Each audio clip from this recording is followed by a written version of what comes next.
There we go. Right button. Greetings, gamers, and welcome to the 124th live stream from the Misfit Gamer Studios. I'm your host, Vortex, and this is D&D Discussions. On today, we are going to be deep diving into more of a tangent topic today. We're going to be talking about roleplay. Specifically, it's something that we wanted to try to do last week, didn't really get to it, and I think it's going to be its own topic, so we're just going to focus on this one today. And we're going to be talking about the various types of roleplay, the various approaches that you can take to roleplay, and kind of like the title of the episode talks about, how can you roleplay without roleplaying? So that's going to be it. We do have a couple quick updates for you, but you don't need to just look at me. What is going on, my friend? Well, shalom, my friend. We got so much activity in the chat right now. I know, we blowing up. I kind of like it though. I kind of like the extra few minutes. Gives people a chance to jump in here. I feel like the 5 minutes was nice, gather just for us, but it really, it's like it was hard to always go live when there wasn't anybody in there, and then as soon as like a bunch of people showed up, it's like, oh, now we're scrambling. What's happening? What's going on? So I think I'm liking that few minutes. Oh, you know what I did forget though? I did forget to run an ad. Damn it. Oh, I tried. So guys, future idea, during the first 10 minutes, I'm going to be trying to run at least like a 1 minute ad. Probably not two, because that might scare some people away, but I may throw a 1 minute ad during that first 10 minutes. And that will block out, I think, 30 or 40 minutes of pre-rolls for anybody coming in after that. Gotcha. So if I can run it within the first 5 minutes before anyone shows up, when people start to show up, they won't get the ads on arrival. So I'm going to try to start doing that when I can. Can you change your vote? I think you can. It should be, if you go to the vote at the bottom, it should say remove vote if you want to, but you already voted, so I don't know what you want to do about that. He votes with his gut, man. He needs the gut. Listen, I totally get you, bro. I did the same thing. Like, I didn't even vote for the same one either. I didn't realize it at the time, but like just looking at it, I don't know what it was, like seeing them side by side with the other ones when there's only 4 there. It felt right, man. It felt right. So for those of you who don't know or who want to know, we have a poll going in the Discord right now. If you want to join the Discord and you're not in there, link is in chat right now. But in the Discord, we have a poll going on for what we're going to call this new type of extra stream. So every month we are posting a community goal. What's going on, Aki? We post a community goal for you guys to put in the channel points for, or what we call XP, and you guys can get an extra stream each month. You guys got one this month. You've already won the one for next month. And then we just keep resetting that at the first of every month. We may make it more expensive. I don't know, but right now I think we're doing fine with the 10,000. I think it's doing a good spot right now. But so part of the updates that we want to talk about today is we have finally decided how we are going to run the extra streams. Planning for this one all week really gave me an opportunity to figure out how I wanted to run these in the future, because they are going to be extra, they're going to be special, they're going to be something that's not the standard. Yeah. But I also recognize that we don't want to do the same thing all the time, every time, and I won't be able to keep up the same pace all the time, every single month after month, right? Like this one was really great. I really like the concept of the idea, but it is going to be more of an expanded upon history of episode, right? Just a lot more detailed. Right. And we're adding in the creation of the cocktails. So these are things that I really like. I think that they're, really nice to have, but the amount of alcohol I had to get to test for 2 cocktail creations, I think in the future it's going to stick to 1. Right. And maybe not every month, right? Just because it's a lot to buy the alcohol, and it's a lot to just wait. Well, not waste, but it's a lot to go through to test. For sure. There's a lot there's a lot that I had to go through one weekend.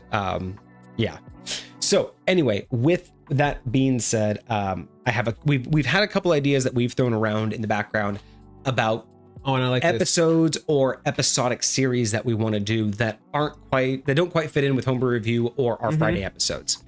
And so what we're thinking is moving forward, whenever the community earns an extra stream, we are thinking about posting a vote in Discord for one of these type of episodic series. Basically, we'll get together in the background, figure out what we're capable of doing that week, whether it's, a cocktail creation or whatever, and we'll post like 2 or 3 options for an episode type that will be for the extra stream. And that way we can start streamlining it a little bit more, because I have been really enjoying with the extra stream, reaching out to the community, posting the polls, getting your feedback. I want to know what you guys want to watch us do and want to have that feedback. So that will continue with the extra streams for sure.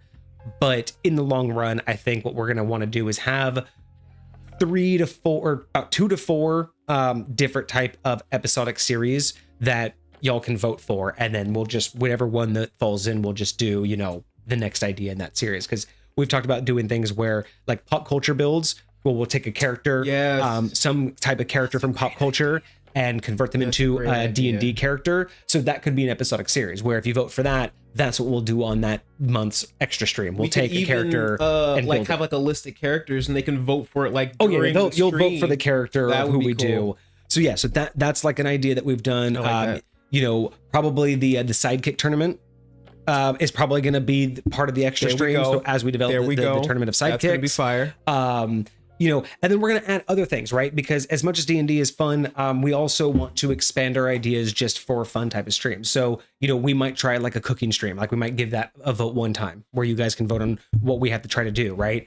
Anything from just trying to cook something that's D&D related all the way up to like a literal cooking battle. Like, that would be kind of fun. I don't know. We can come up with some cool things. Listen, I keep telling people the only thing I know how to make is bacon.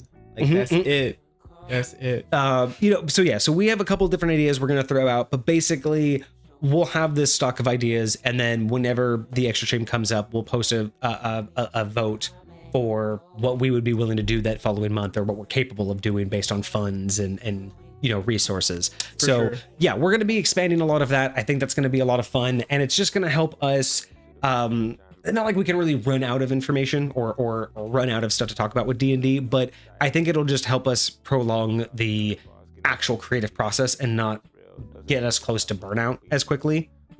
Twice a week is good talking about D&D, but I think if we started every extra stream that we do, where everything that we do is, hardcore focused on it and not kind of branching into other ideas, I think it can come close to burnout. You know what I mean? Yeah. So having the cocktails, I think, is really cool. It gets us into the tavern. It gets us out of the studio a little bit. It creates a different environment. And I think that's just going to be a lot more fun approach. Very much so. And I just think the other ideas as well. Like, I don't mind having a D&D theme every time, but doing a history of every time, really trying to be creative and work a homebrew every time is just, we already do that twice a week. I want to start playing with other ideas that we can really do and have a lot of fun with. And I think it'll be really good, because there is a lot that they can and we can explore in what's out there to be able to, bring more variety, bring more, specificity to what it is that we can bring to people. Lucifer's getting the Monty Python TTRPG soon, and that's the other thing too, is we've also wanted to eventually roll in like TTRPG testing or doing games with different TTRPGs. So yeah, I'm definitely interested in looking at other ones, other TTRPGs that we can look into for running like one shots or something like that on stream. So yeah, there's definitely going to be a lot of opportunities for this. I thought it was going to take a couple to kind of figure this out, but planning for this one this week has really just opened up my eyes to what I want to do with this. So yes, keep voting for the extra streams. Most likely this weekend after tomorrow's stream, I will post some sort of poll for October's extra stream. And we will have to get together on dates. Oh, got you. Yeah. Oh, I got a lot of that going on too. Okay. How about Hecate asked for guests for extra streams?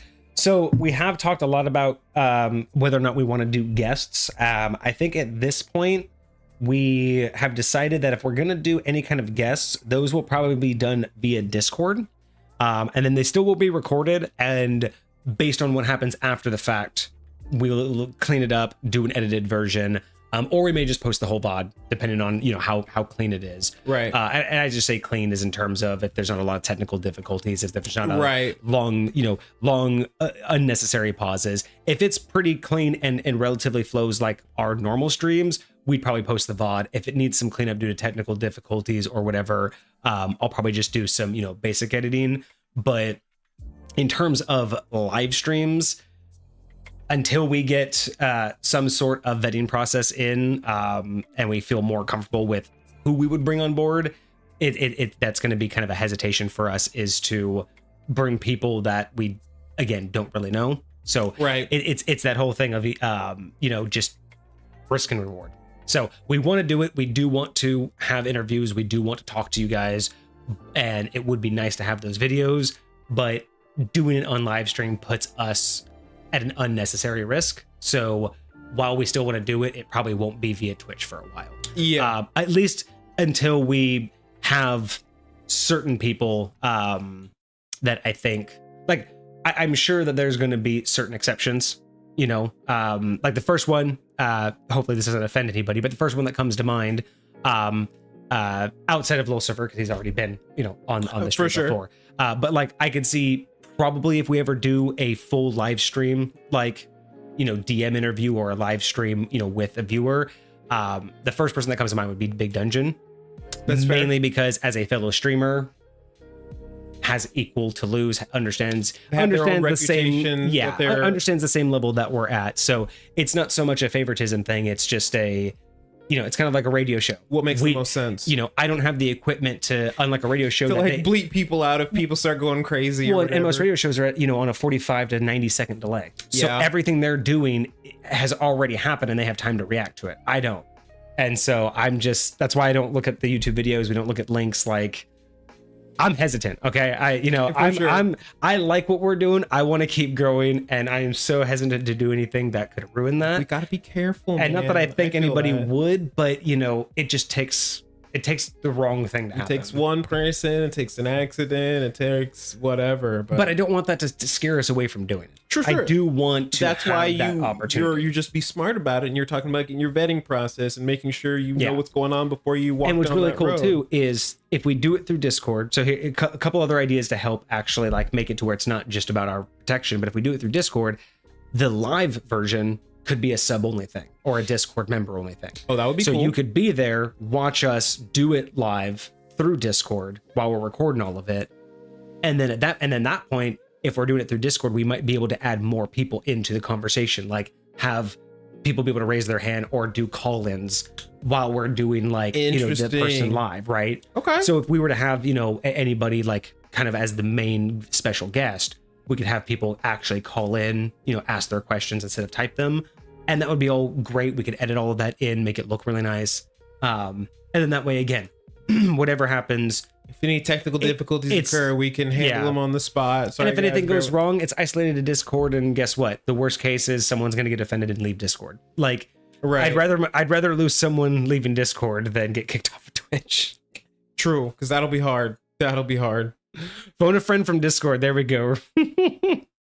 Yeah, because I mean, like I said, like one of the first ideas I've always wanted to do was like do DM interviews. Yeah. And what I think would be really, really interesting is, especially if we're going to do it through Discord, is like we'll have a list of DM questions, and then we can have a section, like a 30-minute section or a 20-minute section, where it's like questions from chat, and people can like almost like like if we're at like a convention, right, where people raise their hand and then we'll like exactly. we'll unmute them, and almost then like a DM panel or something like that. That's the word I'm looking for. Like, yeah, we could do the DM interview at the beginning, and then we could do like a DM panel where chat asks all three of us questions, and then as 3 DMs we all answer, right? And like how we would all do it.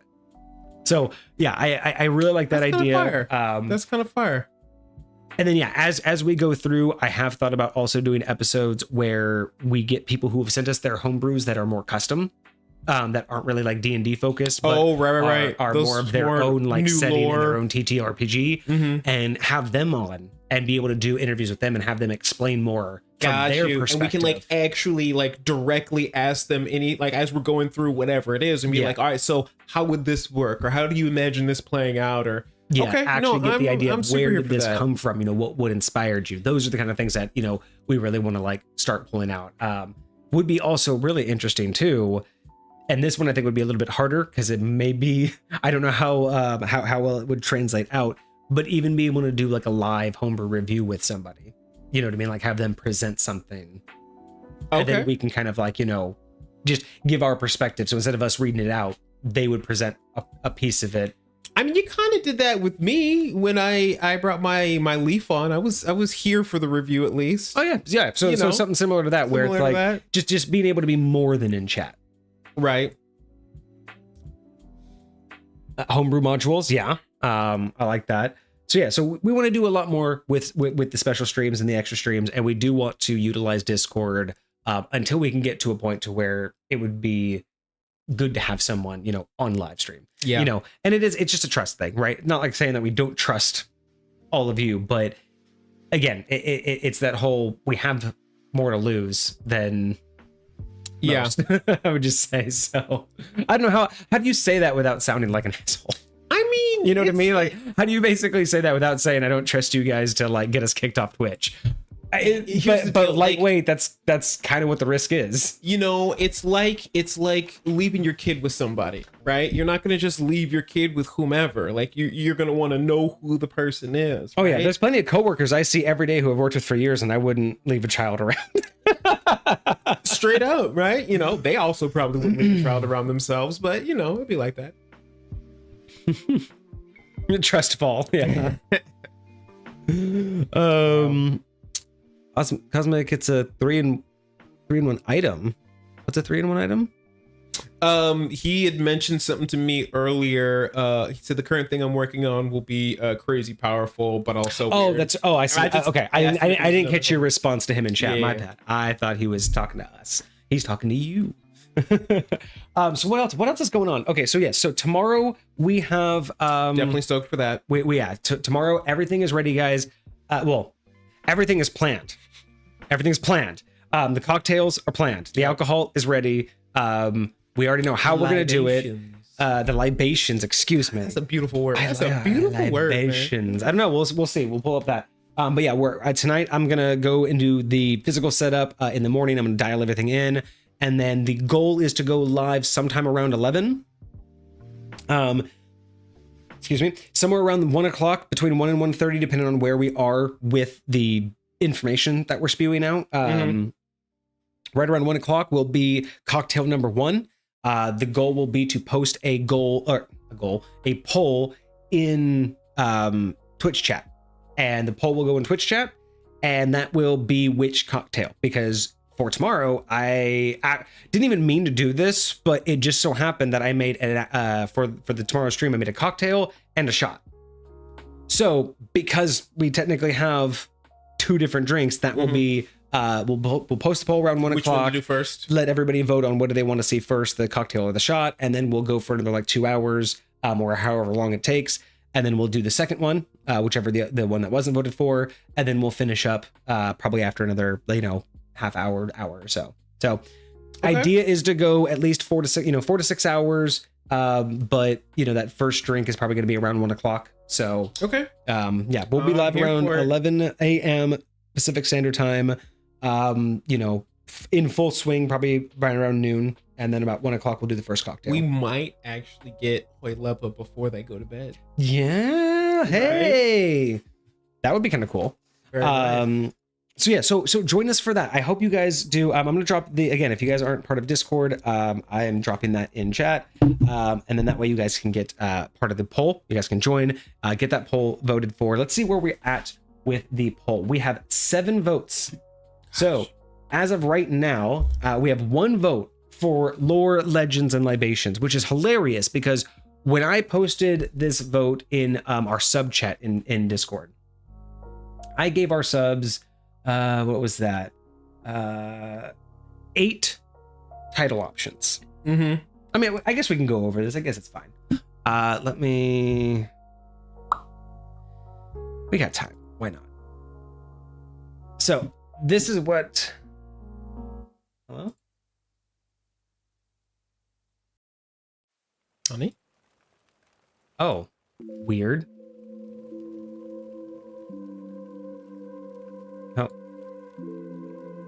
Interesting. Oh, hang on. Oh, is it sharing another?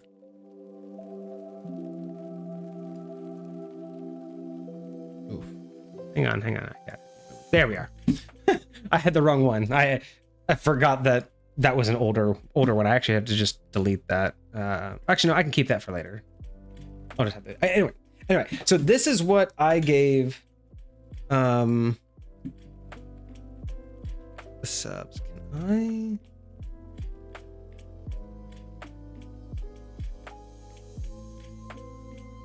I? We are going to.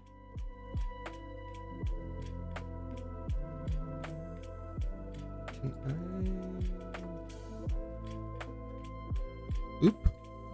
Oop. I don't know if y'all can even read any of that. What's going on, Soul? Try to figure out if I can like.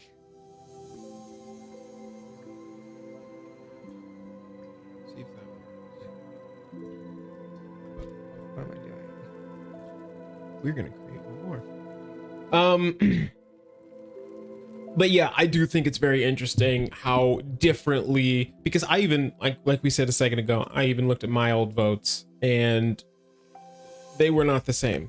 Okay. I don't know how well you all can see this. Keep in mind though, in this poll, people could vote for multiple things, and in the new poll, you can't. It's just the one, because again, we need Victor. So yeah, so the 8 options were Tails and Tankards, which was my personal favorite, which is why it was at the top. Fabulous. Critical Cocktails, which we are putting on the shelf because that will be for a different episode type. Whenever we do an extra stream in the tavern that is specific just to cocktails, that's what that's going to be called. So you will see Critical Cocktails once again. You shall see it return. Epics and Elixirs, which has moved on to the new poll. Lore and Pour, which got 2 votes. So far everything got 1 vote. Everything got voted on except for one. Everything got at least 1 vote. Except for one option. And remember, these were multiple votes. So all of those got. Lore and Pour got 2. Tavern Talks was 1 vote. That didn't make it. Tavern Talks too basic. Discussions and Distillations only got 1 vote. Ooh, the only one to get no votes was Misfit Views over Tavern Brews. It's a bit of a mouthful. I like it. It's just long. Yes, it's quite a bit long. But like the vibe was right. And then of course there was Lore, Libations, and Legends, but that doesn't sound right. So it's now Lore, Legends, and Libations. Gotcha. So that's where we're at now. So going to the poll, as we can see here, Lore, Libations, and Legends has 1 vote. Even though why is chat showing 2 images? Hold on. Yes. Oh. What do we do? Oh, that is strange. Hang on. There we go. That's a little better.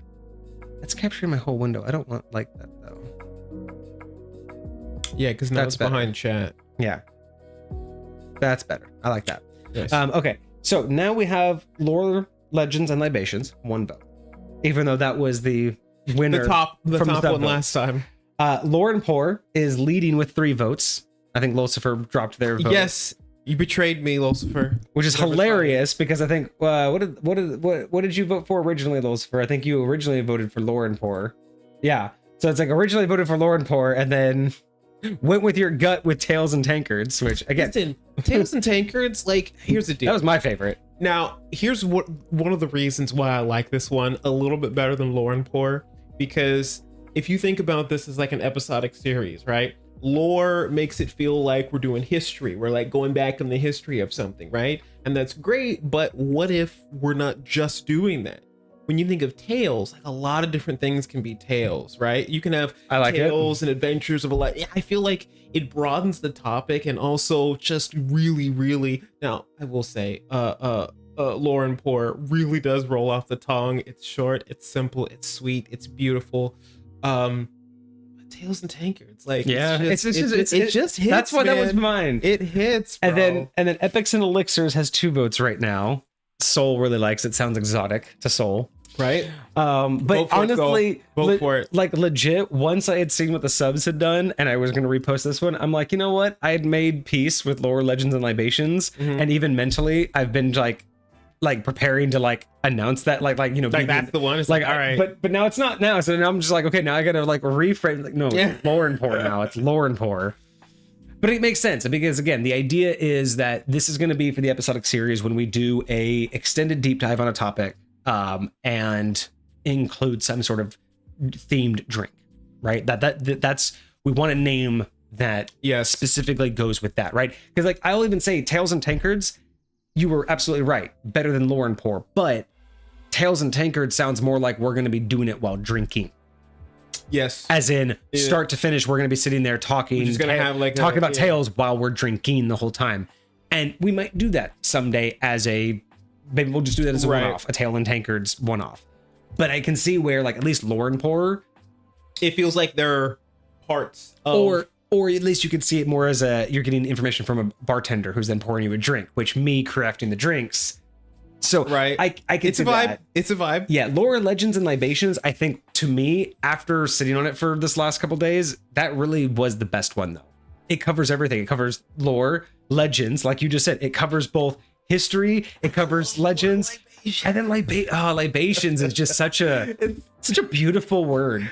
Oh my gosh. It's a refreshing word. Yes. Like a libation. Accurate. Like honestly, someone say like asking for a libation or being offered a libation sounds more prestigious and just more refreshing than do you want to drink. Which is why I personally use the word beverage. Exactly. Beverage, yeah. Right. Yeah. Like libation is the alcoholic version of beverage. Yes. And so like it's you just do it because I don't know. It's too wordy. It feels better. I don't know. Yeah. I mean, I don't know if 4 words is that wordy, but you know. Oh yeah. Truth be told, you know. Yeah. But yeah, no, and so that's what's up right now. We have 21 hours left. So currently 7 votes. It might just end up being lore and poor. Let's find out. Blow it up, guys. Blow up that. I want like 20 votes. I mean, I did everything except for I almost just tagged everyone, but I'm like, I'd never want to abuse it. I only want to do it on important things, and to be completely honest, I don't think this is important enough to tag everyone in the Discord. So I did just tag at least, you know, the people that I knew I wanted to make sure they saw it. Because again, I want interaction, but I don't want to beg for it, right? Like I don't want to annoy people to get interaction. Oh wait, what just happened? Oh, this just got interesting. That's my bad. Alerts need to go to the very top. What just got interesting? Oh, they just played a sound alert. Oh, or this just got interesting. Fire. Gosh, why didn't I hear that? What lame. I have the speakers on super low. So that's why we didn't hear it very well. No worries. I saw it go off, but it was behind Discord. Oh. And I was like, oh, that because my sound alerts were dropped down on the list. Disrespectful. Aki says they hope for a drink based off of Baba Yaga. Ooh, so Baba Yaga, as far as I know, at least in my research, didn't come up in D&D lore. So won't be around for this one. I'm sure there might be a supplemental somewhere, or someone's probably added it, or there might be a different name for it. But I don't think that one specifically made it into, like, I don't know. How much do we talk about tomorrow's stream? Okay, so I will say this, guys. Like normally, I'll have like a document up if we're gonna do like the history ofs. I think the longest document that we had was like 6 pages so far. You know what I mean? Like not very long. Wild. I have 3 documents for tomorrow's topic. Just because I had to separate all of the shit we can talk about, I had to separate it into 3 different like major topics. I don't know if we should talk about what we're going to talk about tomorrow, or if we should just let that be tomorrow's intro, but it's a lot. And none of it is what I expected to talk about. I've literally all week long, almost every single day. I'm very curious how this is going down. I had to scrap an idea almost every day. Just the amount of research I was doing, I was just like, okay, cool. Maybe I'll just do this. And I'm like, nope, that's not going to work. And I'm like, I'll do this. And I'm like, I mean, it's basically what I wanted, but it was not the direction I was expecting it to go. And it's very difficult when you don't have source books. And even when you do have the source books, they don't tell you the whole picture. Mm. You know what I mean? All you can do is infer intent. You can infer, you know, encouragement from it, but a lot of it was just figuring out like, what did people do with it? You know? Yeah. But I was able to scrounge up more than I was expecting. I like it. So I like it. I'm excited. I am to see. very, very, very much expecting everybody to be on their best behavior in correcting me tomorrow. Because no, as much as I'm very proud with what I was able to pull together and accomplish, there's always room for error. That, you know, yeah. I'm looking on forums and I'm looking like, But you know, I'm a lot digging of into it's wikis gonna and be- shit, right? Like I'm digging into comment sections. Yeah. It's like, It's gonna be perspective. It's gonna be. yeah, no, I mean, it's like, I hope I get it right. You know what I mean? Like everything I do when I do those like super deep dives, I'm confident in what I'm saying, not because I don't care about being correct.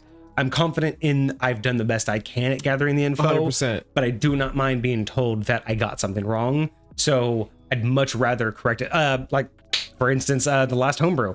I don't mind finding out that we did something wrong on the last homebrew, but I feel so bad about that. It's fine. We'll make the correction. Something phylactery daiquiri. And then they also had displacer shot. Just ooh.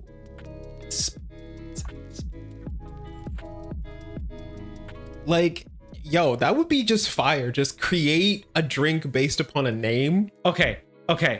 I know how to do the displacer shot. I legit it would only work. Why do I want it to be one of those like Jaeger bombs where you like drop the shot and like a bigger drink? No. Because displacer beast, the whole concept of the displacer beast is they're not where you think they are. Yep. So Exactly. what you would need to do is you would need to find the equivalent of essentially a clear pickle juice. Wild. So what you do is you give them 2 shots, one of vodka and one of this clear pickle juice. And you tell them it's a shot back, right? You take one, you take the other. That's basically what the pickle juice is for, right? You just, you take, you know, usually whiskey and then you shoot pickle juice. But because they're both clear, you just hand them both and say, here's your drink. Go for it. And it's called displacer shot because you don't know which one's which. That's You just, kinda fire. you either take the That's vodka kinda then the fire. chaser, or you take the chaser then the vodka. But you don't know because if you could get them both to be clear, the idea is you don't know where it is. That's kind of clean. That's kind of clean. I'm here for that. That, or you turn your vodka green, and then Okay. you give them green vodka and a And then pickle pickleback, juice. Okay. and you just filter the pickleback. But yes, that would be my displacer shot. And the phylactery daiquiri, I can absolutely see it. I can absolutely see what you would want to do is make the ice cube red and then make it into like a pina colada. So make the blended drink white, make your ice cube red. So get your blended drink down and then push your colored ice cube down the center in usually like a smaller glass. So the color will pop through the white foaminess. Interesting. And in your glass, if you get I'm thinking like a tall, thin glass with those like tall, thin, ice cubes. If you get that and you pour it through, you would have this nice foaming look, and then just this dark red like glow right in the center. Like you could get that like that red to come through. Oh my gosh. Beholder boozer bomb. See, I see someone's gonna do a bomb. I need a bomb. I need a bomb. Beholder boozer Dry bomb. ice. Okay. I thought he was trying to like add dry ice to make it look interesting. That's fair. So with a beholder boozer bomb, see, the idea behind beholders is they could do a lot of different things to you, right? So what I would do, Why does that feel like what do they call them? Those drinks that have like everything in them. yeah. I mean, well, there's a couple of different ones. There's AMF, there's Long Island. So that's where my mind was going, kind of. So what you do is you make a mini Long Island, right? You make a Long Island in a shot, and then you would drop that into either a beer or a cider, or that German what's the I forget what it's called. I wish Hoylippa was here. It's the German Sprite, or it's the beer and Sprite. I have not heard of that. That's wild. Yeah. I would mess with that. Yeah, it's would you take mess beer. with that. It's equal parts beer and Sprite. It's I forget what it's called.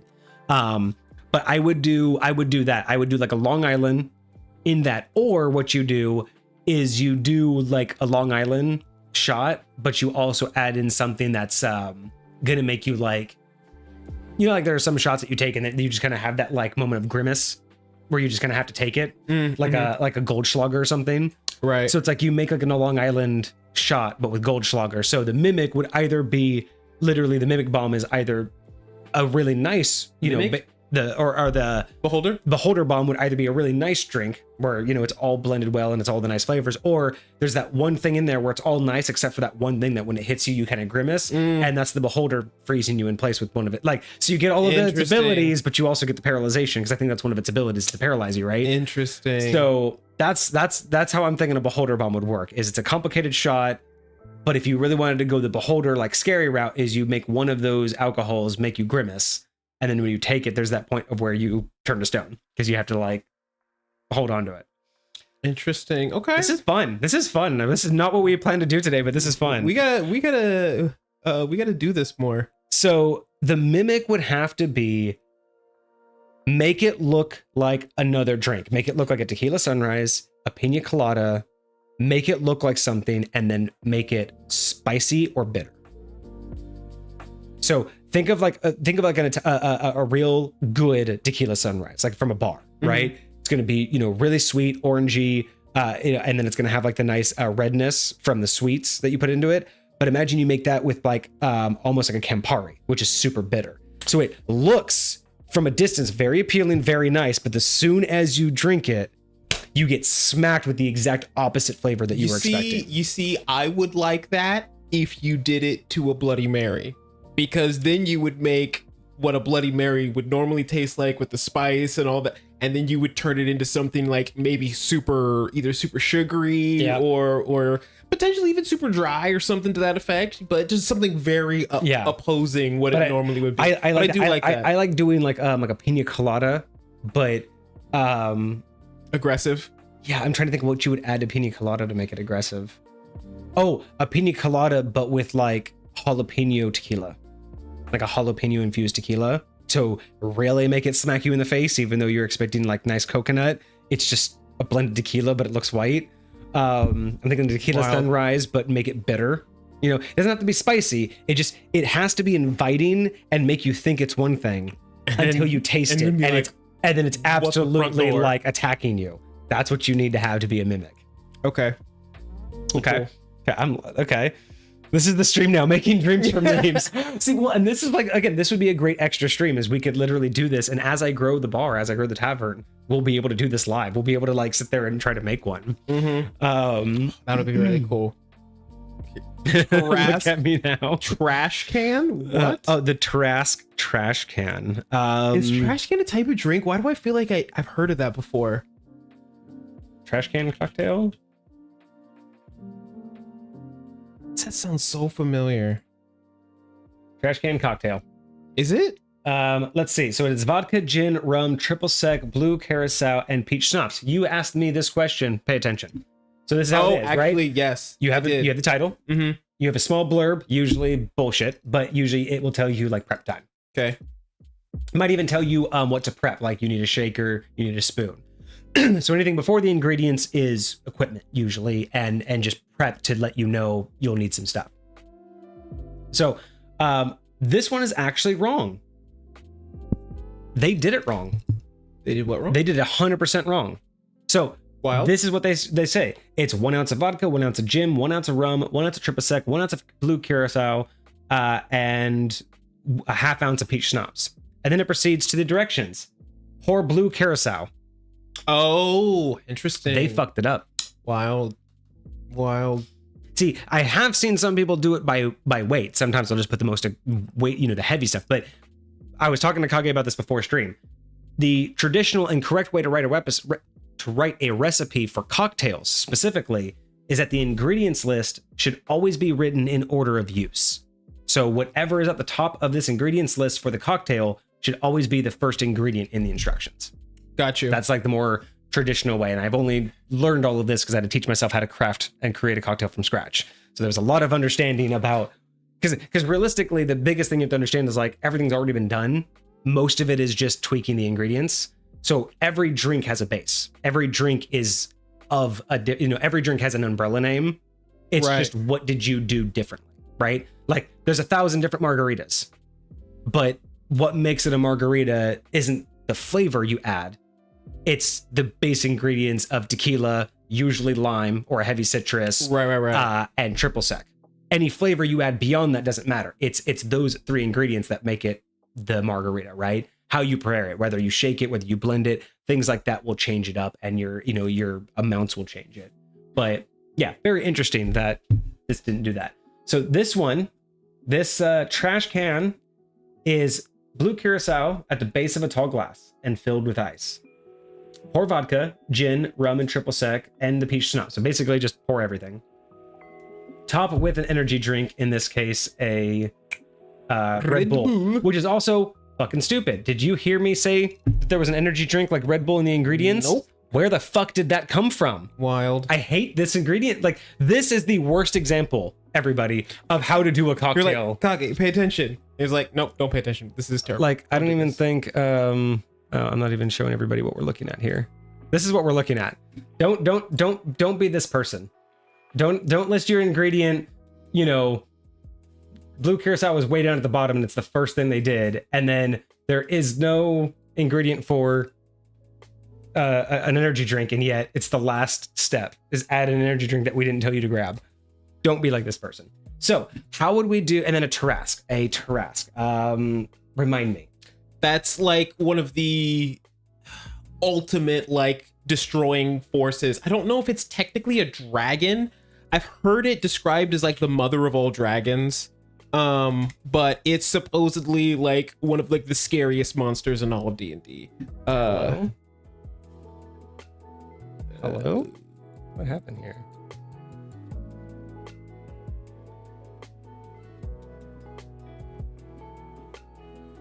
Yeah, it's a freaking CR30. It says a gargantuan monstrosity, so I don't think it's actually a dragon. There we go. So yeah, gargantuan monstrosity. Titan unaligned. Okay. So this is very horny, very dangerous, very spiky. So spicy. I'm feeling spicy on this. Okay. So we're thinking a Tarrasque trash can. So I'm thinking we have vodka, gin, rum, triple sec, blue curacao, and peach schnapps. So right off the bat, we're dropping the schnapps. Fuck the schnapps. Change vodka to tequila. So tequila, gin, rum, triple sec, blue curacao, and switch the peach schnapps for anything spicy. So like it could be, like an infused tequila, like a habanero infused tequila. Okay. Or anything with like anything, or even just muddled spices. Even that, just change the peach schnapps and muddle jalapeno, muddle habanero, ghost pepper. I can just imagine like putting one of those in there and just letting it soak in there. You'd want to muddle it. You really want to muddle it. You need to get those muddle. You smash it at the bottom. Oh, gotcha. So I would muddle it in the shaker. I would then drop it with ice. I'd probably shake it with the tequila and the triple sec. I'd probably put the triple sec and the tequila in a shaker with the muddled pepper of choice. Shake that up with some ice, and then pour that out, and then top with gin and rum, and blue curacao. Okay. That's how I would do the Tarrasque trash can. And then of course at the very end, your Red Bull. What were those 3 little points right above the ingredients? So this is like a bullshit descriptor. Yeah, but this is everything. This says prep time, nutrients, and serving size. Gotcha. You'll see that usually on websites. I usually prefer to, again, it's if I'm writing it out, anything I'll say before the ingredients is like equipment, and then like any expectation for prep. Where you say, make sure you have a clean surface, make sure you have a towel nearby, make sure you have running water, whatever you need that's not going to be part of the actual ingredients. But yeah, interesting. So that's what I would do for the Tarrasque trash can. Is I would make it more aggressive with the tequila, and I'd make it spicy, and then I would prep it a little bit differently, and then top it. I don't know if I'd top it with an energy drink since it's a Tarrasque. Maybe top it with. You could shoot, the energy drink could be what makes it spicy. They've got some really, they've got some really like literally spicy energy drinks, almost like You know how you got Mexican candy that just like tastes Oh spicy? yeah. There's some weird energy drinks that have vibes like that. So Aki thinks that the Mimic should be the other way around. Looks like it's going to be scary, spicy, or vinegary, and then turns out almost too sweet. And I just like I see the appeal of that, especially for like the time of year with like Halloween. I think that's more of a Halloween idea, but that's not really what the Mimic feels like, right? The Mimic makes you inviting, like, not necessarily inviting. It's innocuous. It's an item that you would be unsuspecting of. So like I would make it look like the drink you expect, right? Like a Mimic looks like a chair. It looks like a chest. It looks like a pina colada. But once you touch it, it attacks you. Imagine you made a drink that looked like a gin and tonic. That's easy. When you it's think very easy. Exactly, right? It's very and it's innocuous. It's basically simple. it's any clear liquor in any sparkling clear liquor or any liquid. Imagine you changed it with some like crazy flavored vodka instead of gin, and you use Sprite instead of tonic water. Oh right? yeah, like that is.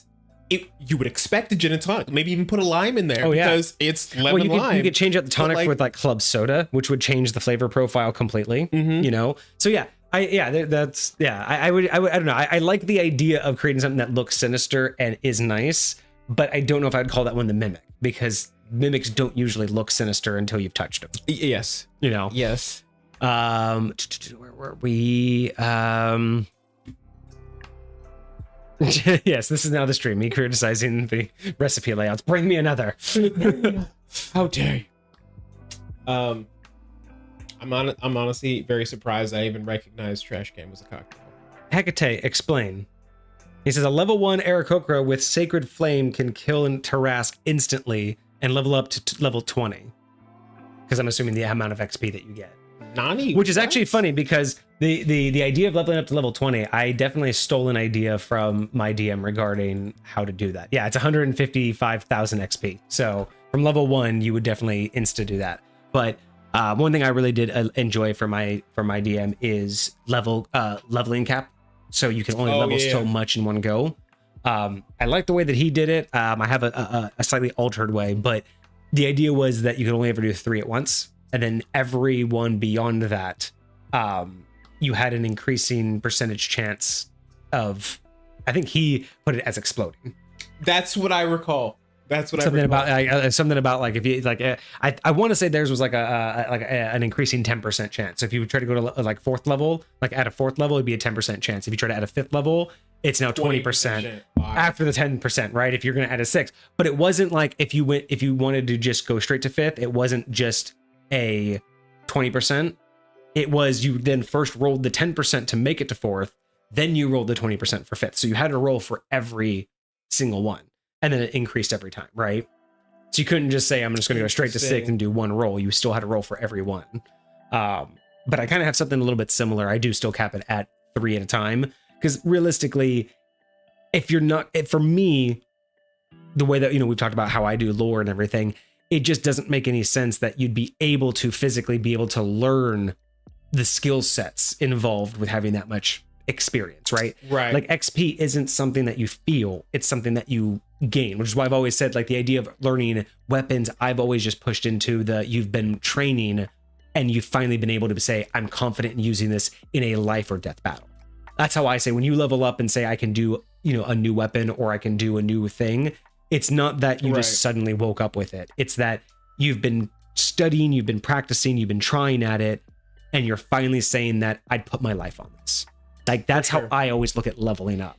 And that's where it's like, I don't mind multiple level ups because, if you want to like jump 3 levels because you got a bunch of XP, I can understand that, right? Like I can understand the D&D aspect, like the gaming aspect of wanting to advance.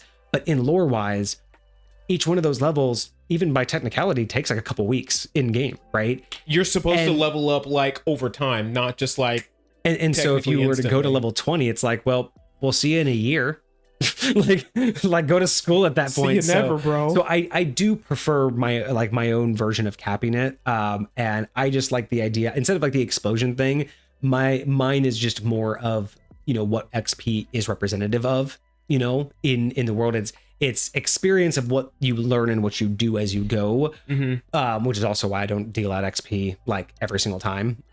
It's more of like categorically when it makes sense for that XP to like push you to the next level. Right. But XP is also valuable, like, beyond the mortal realm, like on a non-mortal basis. Very much so. So I always like the idea of having that cap, but also not losing that excess XP, having something to do with it. Yes. So being able to pour push into that. my weapons so that I can get consciousness and I can get myself a Bankai. Yeah.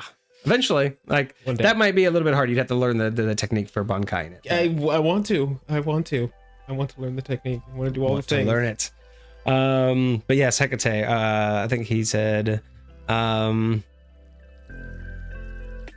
Feywild Fireball or Saving Throw Sangrias. Okay, so a Feywild Fireball would obviously include Fireball. Yes. But it's from the Feywild. So what you would have to do is make it steal your soul? No, if it's going to go to dangerous to consume. If it's going to go to the Feywild, it's going to have to take you on a trip that's not necessarily unpleasant, but you may not necessarily want to do it again. So it's not going to necessarily be a bad thing, but you may not order it again, but it's got to take you places. So it's got to be Fireball. Fireball, Elderflower, Liqueur, and yeah, 1 ounce Fireball. If you're going to do a shot or a whole cocktail, but it would be 1 part Fireball, 1 part Elderflower Liqueur, 1/2, not 1.5, just a half part. What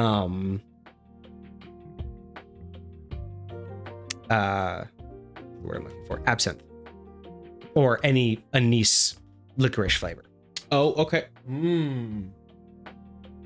Interesting. So you're getting cinnamon, elderflower, and anise. I do like that. That is going to take you on a trip. You're going to go places. You may or may not like it when you get back, and you may not want to do it again, but it's not going to be the worst experience ever.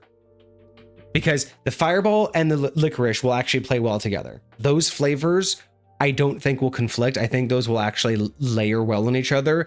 The elderflower is what's really going to bring it to a whole weird, like, earthy level.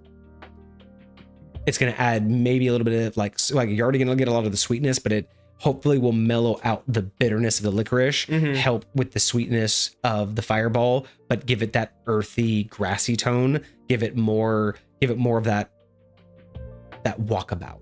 Right.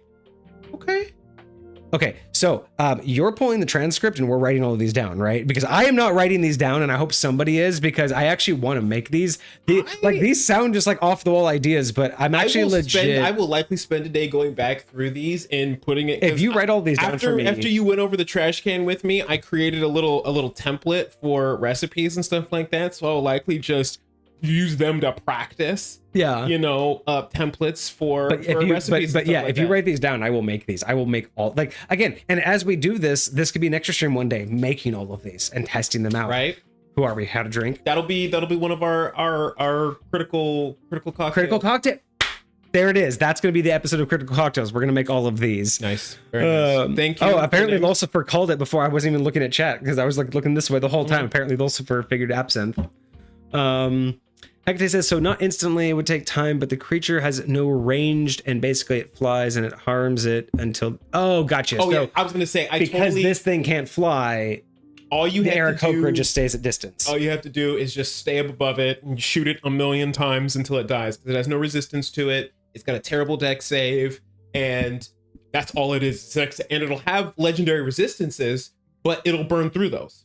And it's just a freaking cantrip. I can spend it till Kingdom Come. So I could be sitting there for like an hour. You think traditional combat's a minute? Yeah. You sit there for an hour just wailing on this thing. You'll eventually do however the freak much damage that is. What, 676? So as long as the attacks aren't magical, otherwise reflective carapace would probably take you down by that time. What does that say? So anytime the Tarrasque is targeted by magic missile spell, a line spell, or a spell that requires a ranged attack roll a d6. On a 1 to 5, the Tarrasque is unaffected. On a 6, the Tarrasque is unaffected, and the effect is reflected back at the caster as though it originated from the Tarrasque, turning the caster into the target. Fortunately, this is a saving throw, not an attack roll. Okay. That would work for everything else except for this. Okay. Because it is a saving throw, and it's something that he has to kind of protect himself from. Gotcha. So unless he's got another feature that like gives him immunity to like something. What's considered a line spell, or was that meant to be line of sight? No, spell? line is like lightning bolt. Lightning bolt is like a 60-foot line. Gotcha. So that would be a saving throw, but it's a very specific type of saving throw. So the only other option this has beyond running away is hoping that you would become frightened of it. So it would be a very long fight because you would constantly be, unless you could attack it from over 120 feet away. Technically, I'll check the range on the cantrip, but technically you don't have to move when you're frightened. You just can't move closer to it. And they are immune after 24 hours once you save out. So you would only have that hit once. Exactly. Okay, yeah, so you would really have to have a good solid understanding. I mean, but as a creative DM, I would just have it. I mean, basically looking at that thing with its claws, I just have it pick up a giant rock and start fucking lobbing it at you. I mean, what's its intelligence? Its intelligence is 3, but its wisdom is 11.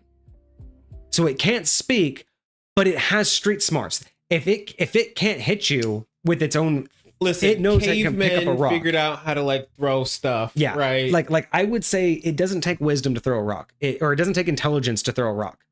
It takes wisdom, right? Like now, intelligence would tell you that putting a rock in a tree and bending the tree back to make a catapult would be more effective. Right. That's intelligence. But the fact that rock go boom, like rock smash. Yes, rock smash I think would be totally understandable for this creature. So that would be your only option as a DM for someone trying to do that, would be make the creature smarter.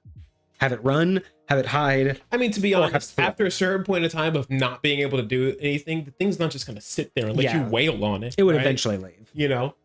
I don't know. They might be subterranean creatures. Like if it like lures you down into like a hole somewhere where you can't like fly outside of its reach. But that's also really interesting too, because like if you could get 1 or 2 people above it doing that, get its attention, and then have 1 or 2 people on the ground it can't see, and then cast things like spike growth and then cloud of daggers, while the things are just right above it, just running it in a circle. Wild. Absolutely wild. Aki, so Vixie has bought, I think she has edible glitter.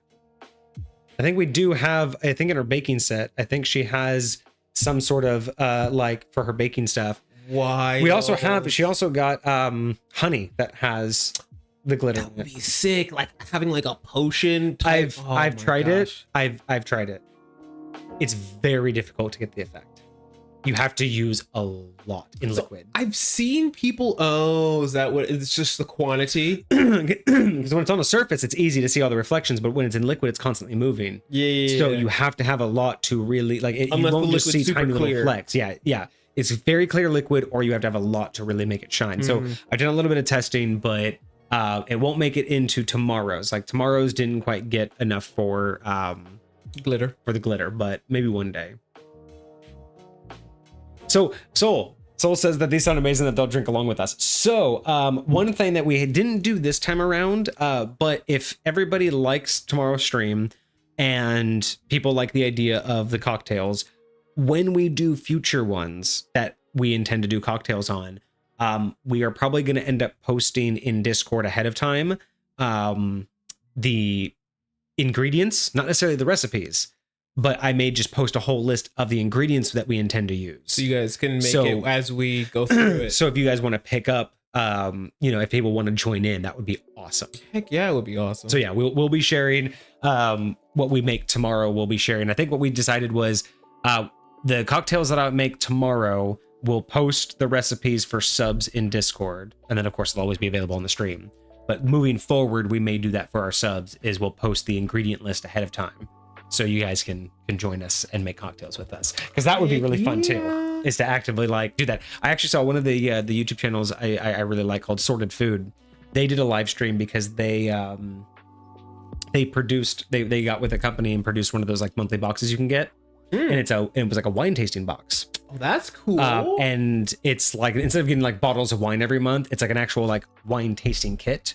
Are they like in those little miniature? No, they were in like Mylar bags, like the space bags. Oh, okay. So they got like 5 or 6 of them. And what they ended up doing was, because they partnered with them, they did a live stream where they gave like all of their viewers time to order them. And so they sat down on a predetermined date months ahead and sat down and actually did it live with their viewers. And so they opened up the box. They were literally sitting there, doing tasting notes and talking about the wine, but people on the live chat were also being able to talk back to them because they also had the box. Gotcha. So that's way cool. I like that. The box gave like instructions on like, what kind of foods you should have prepped for each of the wines that we taste. So it's like, it would walk you through like, this one you can have like, like a deli meats and cheese. And then this one should have a dessert. And then this one should have a protein. So it was really fun because, obviously the live stream, like they were chefs, so they had really nice ones. But then people were chatting in live like, oh, I had this instead, or I'm using this meat, or I have this that I cooked, or I'm just having dinner. Like, so, but for them, it was just like, it wasn't just talking about it. It was actually being able to like get that live participate feedback. In it. Yeah. So that would be, I think I really got inspired off of that. And it would be cool to have people like tell us if they like our creation for the cocktails. Right? That's definitely a vibe. So I hope that works. Throw a mountain at the bird. The Tarrasque is huge and super strong. I mean, it is a gargantuan monstrosity. That thing could basically pick up like a half a town and throw it at you. I'm telling you, man. Like, even if that thing figured out how to do a cartwheel and just smack you with its tail, like, you gone into next Tuesday.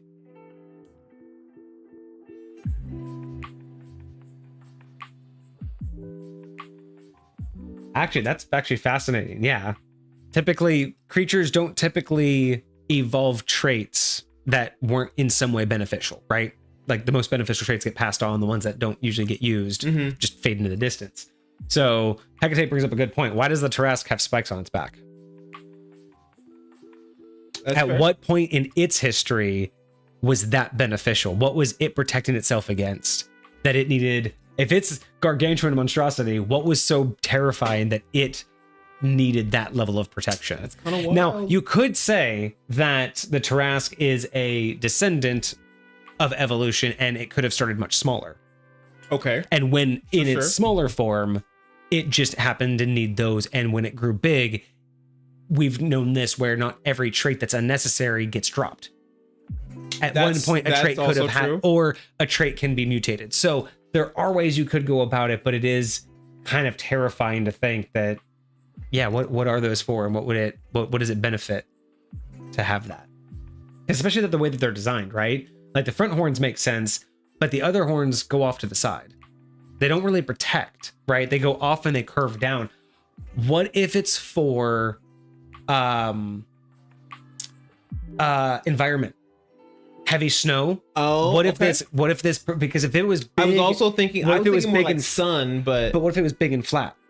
You'd have more snow packed on top of it. These would make peaks where the snow would be able to peak up and then fall off. And at the extreme angles, like I keep pointing at the screen like you guys can see, the peaks would hold snow here, right? And then they would fall straight off. Even if snow packed down here, the way that these ridges are on all the way down its back, kind of like peaks of houses, it would make the snow melt go off to the sides, and it would shed things like snow melt. I don't think this thing would be big enough to worry about like a landslide, but if it were near a mountain, it could be like a landslide. If it were near a volcano that exploded, that could help. A lot of the petra whatever, all the gravel that comes out, that could help get it off of it. So there are suggestive things that you could say, but that's getting into a whole different nerdom. That's a whole different level of breaking down, how the actually, I mean, that would be a whole series in itself, breaking down the reality of D&D creatures. Yes. Are we going to be in fancy dress for tomorrow? This time around, I don't think we're going to really dress up because I don't really have... Hang on, I actually have to step outside, y'all. Be right back. Handle it. That is an interesting question. Like, tell me this: what do you define as fancy? Like, are we talking like suit and tie, like 3-piece suit, like we go into a dinner? Are you just talking about like a button up, something clean, something you wear to church or whatever the case may be? Like, what are we talking about when it comes to fanciness levels? Because I can anything other than normal. Listen, normal for me is I just put on whatever happens to be on the top of my clean laundry pile. Like that's normal for me. So I would just have to pick something out. Actually, I could come up with some things. I could, but I mean, a lot of my wardrobe is just like t-shirts and stuff, y'all. Like, I got a couple button-ups for special occasions, I guess, but actually that would be interesting. Costumes. Yeah, so interesting. Yeah, the idea of dress, are we still talking about fancy dress? Like dressing up for tomorrow? Yeah, so probably not tomorrow, not in like super fancy dress, but I have thought about when we do more themed streams, it would be kind of fun to just do some stuff like that. It would just really depend upon the theme. Very fair. I think tomorrow, I don't really have anything bartendery tomorrow, so it might just be one of my regular graphic shirts, but I am planning on getting some more barish type equipment, so maybe like a nice right, like a nice those vests. Don't they have those like really cool I'm trying to think what they're called. Like there's an actual like the why can't my brain think of them? Words are hard, man. Words are hard. But I do want to get like the kitchen thing that you put on like in front of all your clothes. Apron, there we go. That's the word I'm looking for. I do not know why I couldn't think about that, but I want to get like that, like a good bar apron, like get it embroidered. Fire. That'd be kind of cool. Ooh, get it. Should find out a new logo for like the Misfit Gamer Tavern. That'd be kind of cool. Yes. Oh, so you know how Misfit Gamer Studios, it has the 2 dice? What if I were able to like make the Misfit Gamers Tavern logo look like dice came together to make like a building? So instead of it being the 2 dice side by side, what if it's like the D4 on top of the D6 to make it look like? I mean, you could even get a couple of them in there. Yeah. Anyway, you can make that work. Yes. So I don't know about costumes, but maybe.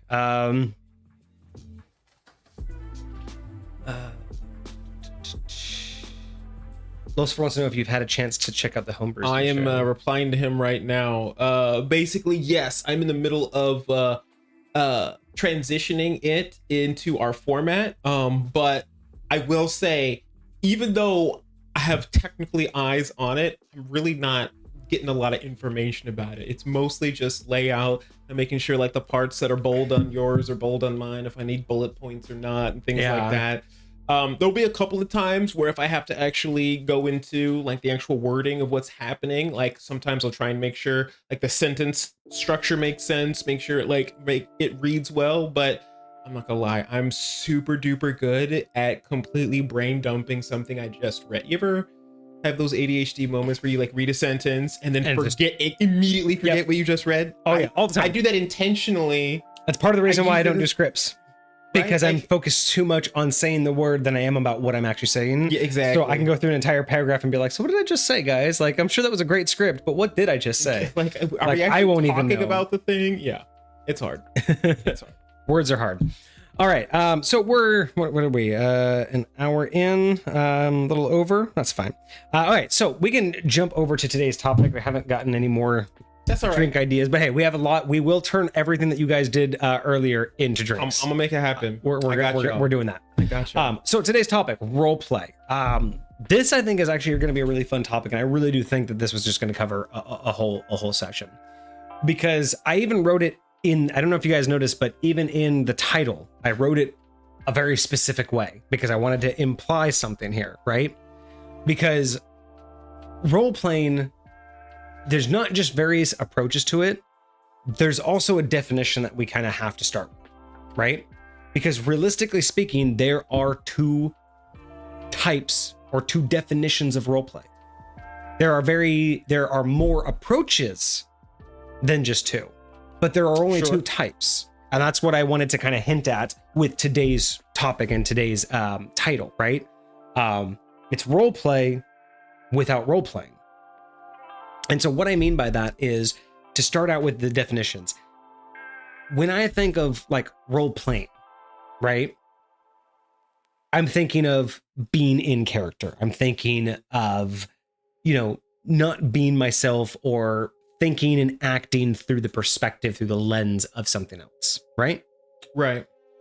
Role play with a space, however, is the essence of filling a necessary position, to fill a role, to play a role.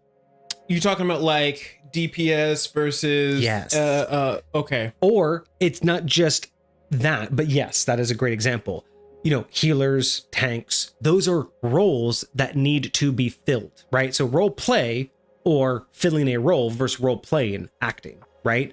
So those to me are two different things. And I say acting is a very loosely. I don't mean like full on into character. But just like but as a basis, there is filling a need and playing the expectation, like filling the actual role that you are needed to play, and playing that character. Would you say that includes something like you have very specific roles, like, hey, you're the healer, you're the tank, you're the whatever.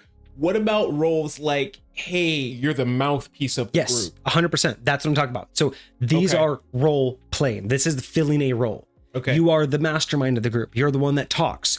You're the one that gets us in the place, whether that's through stealing, that's through lockpicking, breaking down the door, whatever your role that you're filling is. It is the expectation you have. We've talked about this before.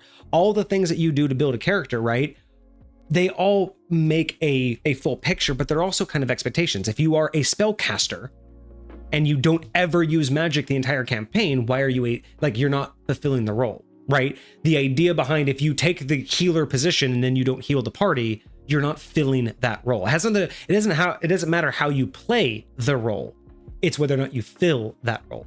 So I wanted to start out with the idea of like role play and role playing are two different things. Filling a role and being the person that everyone is reliant on for that thing, right? Whether it's tank, damage, healing, whether it's talking, whether it's exploration, whether it's just the one who has all the ideas, doesn't matter. But when you're leaned on to do that thing, when you are expected, or when you accept, these are the things that I will provide. Again, being a DM is a role. You are providing the story, right? So interesting. Like filling a role is one type of role play. The other type is what I like to call like the acting. It's the performance. It's not necessarily having a voice and being in character, but this is how you go about filling the role, right? You can be a healer, but how you do that healing, how you decide, is it spells? Are you going to talk about it? Are you going to get into that character? That's the role playing aspect. That's the, how does it come across? How do you verbalize what's going on? Do you feel that every player should have or feel like they have a designated role? It depends. Yeah. So yes and no. I believe that it makes a very strong party and a very strong gaming session when people have at least loosely defined roles. A party works best when everybody has the ability to lean on each other for something, right? Parties typically don't work when they're full of jack of all trades. When everybody can do everything and nobody can do it great, that's when you have the parties that are like, well, let me try to open the chest. Okay, well, let me try to open the chest. Okay, well, let me try to open the chest. Okay, well, we can't do that. Well, I'm gonna open this door. Well, I couldn't. Well, let me try to open the door. Well, let me try to. But when you have that party that's like, hey, we have a chest. Guys, rogue, I'm on it. We have that door. Barbarian, I'm on it. Hey, we have this ward over here. Mage, I'm on it, right? It's not that it should be required, but it's generally accepted. Like, I will say generally it accepted that the helps with the flow of the effectiveness, game. yes, the effectiveness is there. It's like saying, would you rather have a team of specialists who all know their thing through and through, or a bunch of people who loosely understand all of it, right? They're going to end up arguing more often or trying to nudge each other out. When you have people who specialize, it's just, that's, you know who to rely on, and they're the ones that can get it done, right? Everybody knows it. And if you don't have them, that's where a new challenge happens, right? But no one's arguing about who can do it best. It's kind of a, hey, let the best person do it. And we've seen this in the real world too. This is how, this is how good companies work. This is how, military units work. The idea is that you put the best people in the best position to do the best job. It's not about ego. It's not about who wants to do it. It's about utilizing your skill sets. And we've talked about this too in terms of like what are classes, right? Being a class is not just a choice your character made, right? It's probably more about what they were designed or suited to do, not necessarily what they wanted to do. You know what I mean? That is a lot of times very fair. Because there are some classes where it makes sense that, yeah, you may have wanted to, be a fighter your whole life, but other backgrounds make sense to say, hey, you started as an army, or you started as the town guard, or you were bullied as a kid and had to learn to defend yourself, right? There's a lot of reasons why you could be predisposed to being a strong person who wants to use a weapon.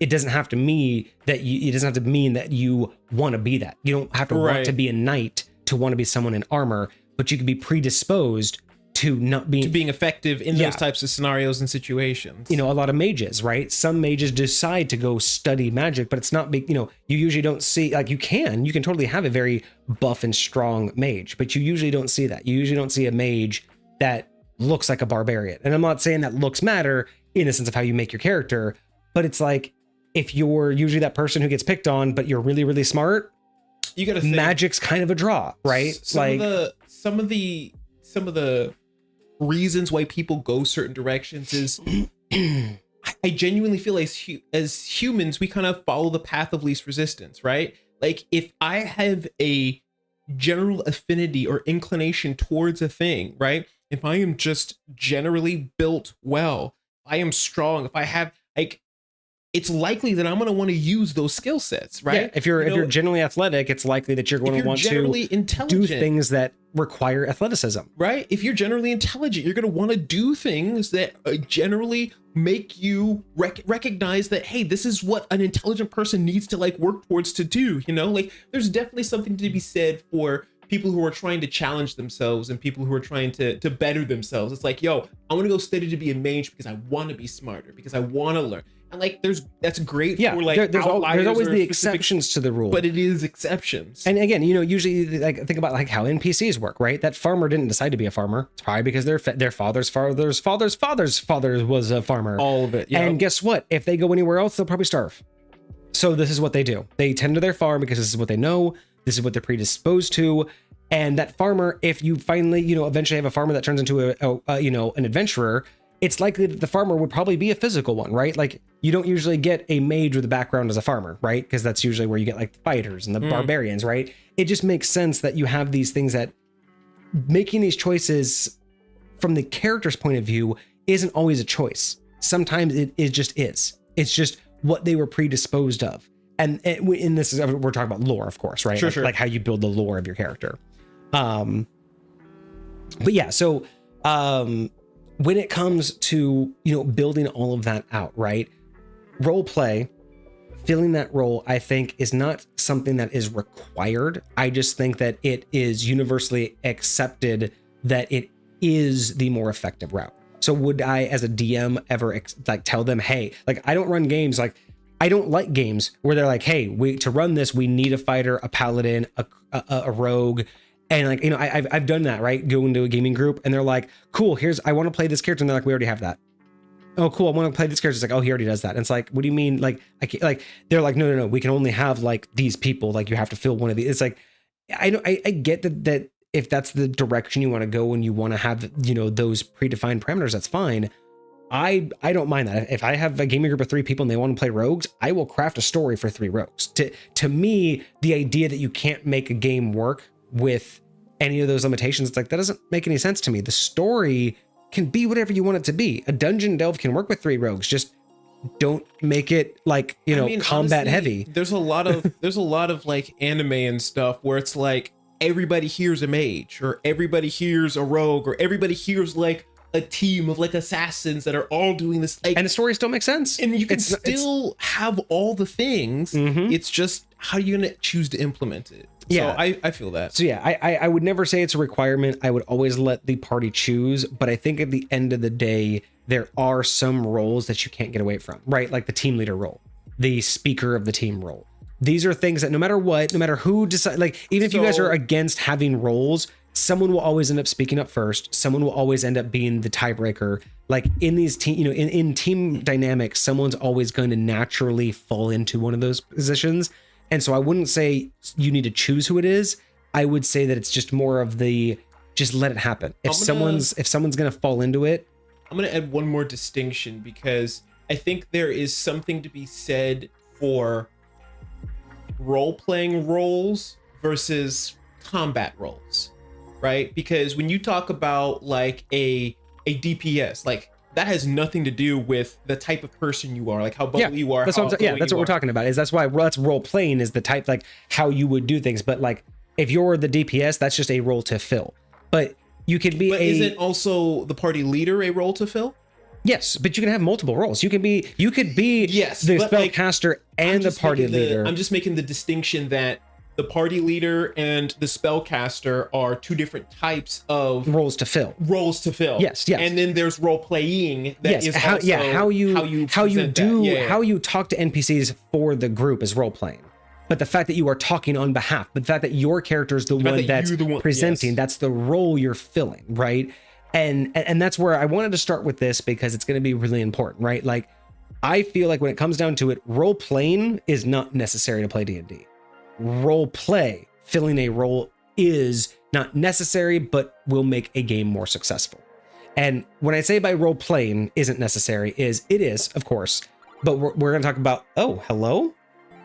Oh, we just got a Hecate just gifted a sub. Thank you so much. Thank you very much. Lucifer just got a sub. Well, congratulations. Nice. Looking it up, Lucifer. We love it. So like when I say role playing, is obviously role playing is required. You need to interact. There's going to be some level of interaction between player and D&D or NDM, but neither have a level of requirement, right? You don't have to fill any particular role, but it's beneficial. You don't have to get into character, but the more you do, the more fun you have, right? But I wanted to distinguish between these, because realistically, filling a role is, how do I want to say this? Filling a role in and of itself is kind of I want to say a one-dimensional thing, right? Like there's a lot of ways that you can fill that role. Like a tank can be anything from someone who has all the armor to someone who has a lot of hit points, right? But that's, to me, that's splitting hairs.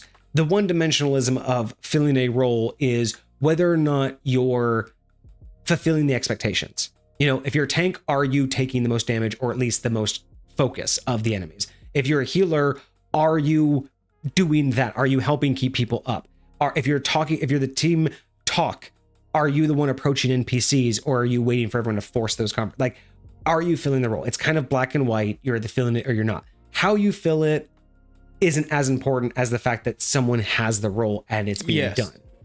Now, role playing, that's where I really wanted to dive into the approaches to role playing, because role play, filling a role, again, it's not so much like I wouldn't really call it approaches, right? Whether you wear armor or just have a shit ton of hit points, that's not really an approach to being a tank. The fact is are you fulfilling the expectation, as in you're taking the attention, right? It's not how you do it, it's that you're doing it. Role playing, I think, is almost the opposite, right? Where how you do it has more of an effect than the fact that you're doing it, right? Or other way around. It's the fact that okay, so filling the role is more important. It doesn't matter how you're doing it, it matters that you're doing it. Right. Role playing, it matters more about how you're doing it than you're doing it. Because you're always going to be role playing. No matter what, a player playing the game, just interacting with a DM, that is role playing. That is you playing your character. But these are where I wanted to dive into the different approaches, because there's everything from dictation, what you're telling your character to do or saying that your character is doing, all the way to enactment, which is the full in character with a voice. And that's a spectrum, because role playing can be anything from the DM saying, you know, you're in the dark, but you see a small light, looks like it's coming from a keyhole across, a few feet away. What do you do? And you could be like, well, I'm just going to walk to the keyhole. or my character would walk to the keyhole, like, or just walk to the light, or where does like that is just the general, that's role play. That's just, you are dictating. Just, I do that. They do that. This is what happens next. Whereas you have all the way the other extreme, the enactment of oh, it's so dark. Oh, I'm going to crawl around. I'm going to be very quiet. I'm going to make sure that it's not on the ground. I'm going to feel around. Like, you're actually enacting it out here. I'm going to feel around. I'm going to go up. Yes. I'm going to peek into the hole. Can I see anything? Like, and then that is enactment. You are not only in character with a voice, you are physically going through the motions. Yeah. But that's just it, is a lot of people feel like that's what role playing is. When people, I think nowadays, hear role playing, they think of they think of the podcast or the YouTube channels, right? They think about Critical Role, and they think of these actors, these real life actors who are playing these characters, and that's great. But a lot of the times I see people like, you watch Twitch and you see people trying to do that, and it's like, it's almost disingenuous because they're almost trying so hard that they're not, like, I love the people who are just, they're in character. Like, there's almost like they're not trying, they just are. And then there's some people who feel like they're scripting it. Like, they are trying so hard to, this is exactly how it needs to be. And if it's not, you can almost see them struggling. And it's like, those are where I feel like people feel nowadays, where when you say there's role playing, I think people think, well, I don't do voices and I don't do all of that. But I think that's the problem, is we're not realizing that role playing can be just dictation. It doesn't have to be a full-on in-character moment. You can say, you can say to the, like, the king talks to you, blah, blah, blah, and he says these things and he wants you to join his court. You don't have to be like, oh, my dear king, my lord, my liege, thank you so much for this opportunity. You could be like, well, I mean, obviously I'd want to thank him, but I don't know, I'm going to deny him, but I would do it like the most respectful way possible. That's role-playing. It's not up to you to act out groveling to the king and hoping not to get your head cut off. The DM can take that and be like, okay, cool. So you're going to say sorry. So what might you say? Like, you can try to pull it from the character, from the player, and be like, well, what might you say? What words would you use? But in the end of the day, them just saying, I would deny him in the most polite way possible, is just that. You are telling your character how they're going to go about their action. And that's okay too. I think too many people don't realize that's an acceptable level of roleplay. A large part of what is happening is, again, like you said, people feel obligated to a lot of things in role play.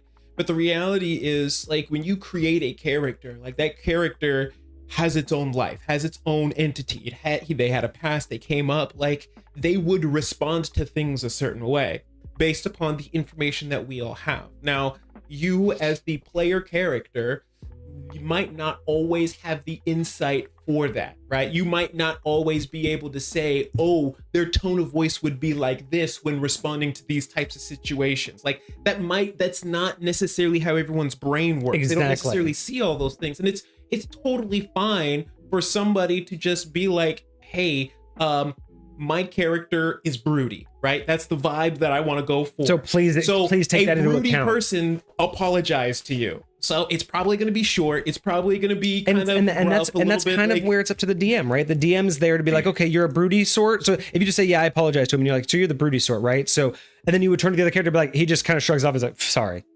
So he said, like, you can help bring out the necessity of those. If the player's not willing to, you as the DM can help make sure that that everyone's on the same page. Hopefully that's it is a team effort. So if DM goes and like articulates something that way, and you're like, well, it might not be exactly like that because I actually feel like this about this person. Perfect. And then you just you keep rehashing it, and then.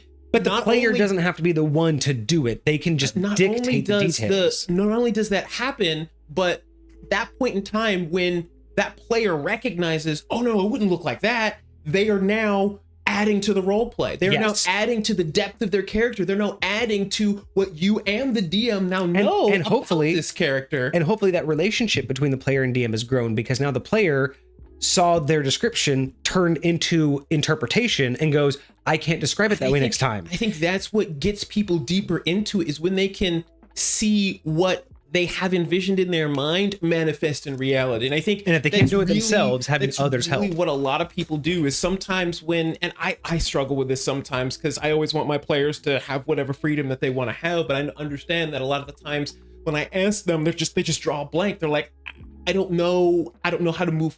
So if I can help bring that out, to bring that to like something's got to be there, right? Yeah. And as much as I know about my players, as much as I know about them, I want to help bring that to life in a way that they feel like they can be proud of, like that they feel like whatever it is that their character is being represented well. And I do feel like there are some people whose investment in the game is so low that they don't really care how their players portrayed. And like, to that, I'm like, that's a large part of the story. Like, do you genuinely want to be here? Like, are you getting just the most enjoyment out of the rolling the dice and like saying I hit 1 million damage? And maybe that's it. Maybe that's what a lot of people just want to do, is they just want to see big numbers on dice and see big things die, right? And sometimes that's it, and that's just their whole thing. It's just the camaraderie. It's just being with friends, right? For sure. And I'm like, do that, vibe with that. But Lucifer has a good point. And you know, another way to approach you know, this role playing aspect, right, is whether or not you want to go full into the immersion or if you just want to dictate. But there's also that understanding of allowing players to understand that player knowledge and character knowledge are two different things. And like, as a DM, I'm always deciding which side I fall on, right? Because sometimes there is things where I expect the player to have that knowledge. Now, whether the player themselves as a human being remembers or whether they quote unquote remember because it's written down, that's one thing, right? I'm not going to allow the character to remember every last detail, right, just because I do. But the idea that in game, your character, especially if you made a background of like an aristocrat from a big, you know, kingdom, and your family used to be, you know, like the governor or something, or a baron. The idea that the player may not know anything about British royalty. So when you say you're in front of a king, the player themselves may not actually know anything about etiquette. But at least you can draw on the character and be like, well, my character would know this, right? Like, my character's an aristocrat, so my character would, I don't know what I'm here to say. I'm just going to explain to the king what happened. But my character would know how to say it in an aristocratic way to not insult him. The DM is then to be like, you know, the DM could ask for some sort of example, or at least, you know, an attempt. But some players aren't interested. They just want to dictate. They just want to say, look, I just explained to him what happens. I don't want to like rehash what we just gamed, right? And that's fine, right? Like, you can at least say like, well, your character is more knowledgeable and would know how to talk to the king. So if that's your intent, I can let that go as a DM, right? I can use that and say, fine, you will tell him what happened. You know, you'll be brief, but you'll be informative, blah, blah, blah. Like, just rehash and just kind of move on, right? But again, sometimes people who want to do more just don't know how. It's like, I would tell them what happened. It's like, okay, well, you know, your character would obviously know how to say it, but like, you know, where would you start? Like, how would you start the story? Mm-hmm. Well, I would tell them about running into the trolls first, because that seems to be the most important. Like, okay, so you tell them about the trolls, the fight, how you had to kill one, gotcha. What would you start with next? Would you tell them about this or about this? Like, help guide them into like, oh, I tell them about this. Like, what would you say? Be like, oh, well, I would definitely tell them, well, you know, we lost a lot of men. Like, you know, try to, you know, it depends on the player, right? Sometimes players want to interact. They just don't know how. And then as a DM, it's kind of a opportunity for us to ask those questions and get them to involve. But if they really are just I just want to dictate, it's up to the DM also to just flip that and go, okay, cool. So you're doing this, you have this background. So here's the way that you would have said it, just to make sure everyone's on the same page and everyone can walk away with that same amount of knowledge, right? Like I said, just feeling like accomplished, feeling that they've been represented well. Because in that situation of a person who just says, look, I would tell him what happened in the forest with the trolls, it's just my background, he would know how to talk to the king.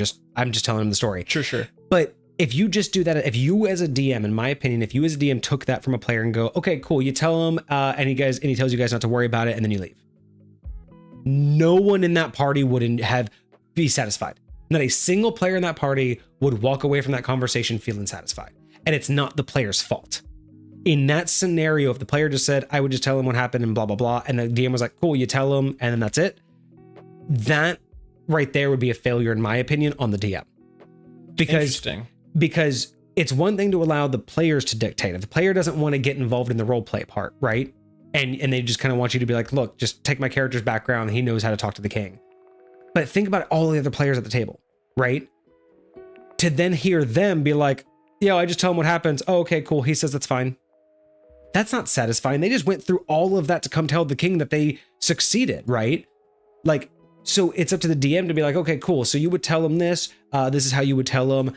You definitely want to let him know about the trolls, that you had to take one down in a fight, blah, blah, blah. But you guys had to run away. Half the army was lost. Like, I would at least go through the highlights, and I would even be like, yeah, so as you're telling him, he would be very concerned, but he also would seem very proud of you guys. Like, again, feeding the whole story to the whole party, but not forcing the player to do any more than they're comfortable with. I do agree with that. I'll say my only caveat is I understand that not every, like, when you're talking to the king, when it's like at the end of a big thing, like, I totally get that. Like, and again, depending upon the investment of the players, because I think there's a certain time where you can get the idea that, like, hey, we're trying to get to the next thing. Like, we're sitting like here shopping. Shopping's a great opportunity. Sure. I always, whenever there's a shopping session, I always give my players the option of, hey, there's a market nearby. Unless you want anything super special, or unless you're looking for something unique, just Tell run me through what you the. want. I literally just say, run through the book real quick. Let me know what you want and dump your gold. But if they say, hey, this has been a long gaming campaign, but we're not really done yet. Can we shop? Can we go around? Then we can turn it into a role play thing, right? Like, those are times where it's like, I'm not going to expect you to role play or at least talk through every opportunity that you just kind of want to, like, not deal with, right? And I totally get you on that one. Sometimes you just want to be like, look, I don't want to talk to this guy. Can we just get to the info? And yeah, I will definitely kind of do the fast forward thing, where it's like, okay, here's the information, here's the important information. But that's also because I'm not the DM who, like, worries too much. Like, I don't take it personal, and nor do I really hold it against my players if I don't get to do something that I want to do. Like, in a sense, like, if I had a conversation ready, and y'all just want to skip through it, I feel that. I'm not the kind of DM who feels bad.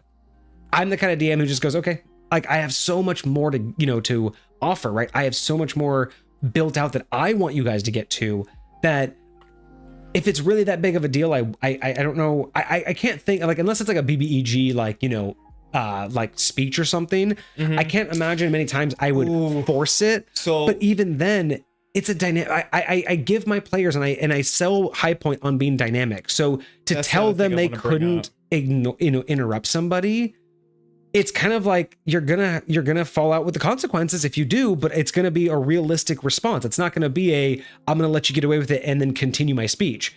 If I have a big speech planned from the king and you interrupt him, the king's going to respond like a king would respond being interrupted. It's not just gonna be oh, okay, you guys can do whatever you want and get away with it. It's like, oh no, you just interrupted the king. Let's play this out.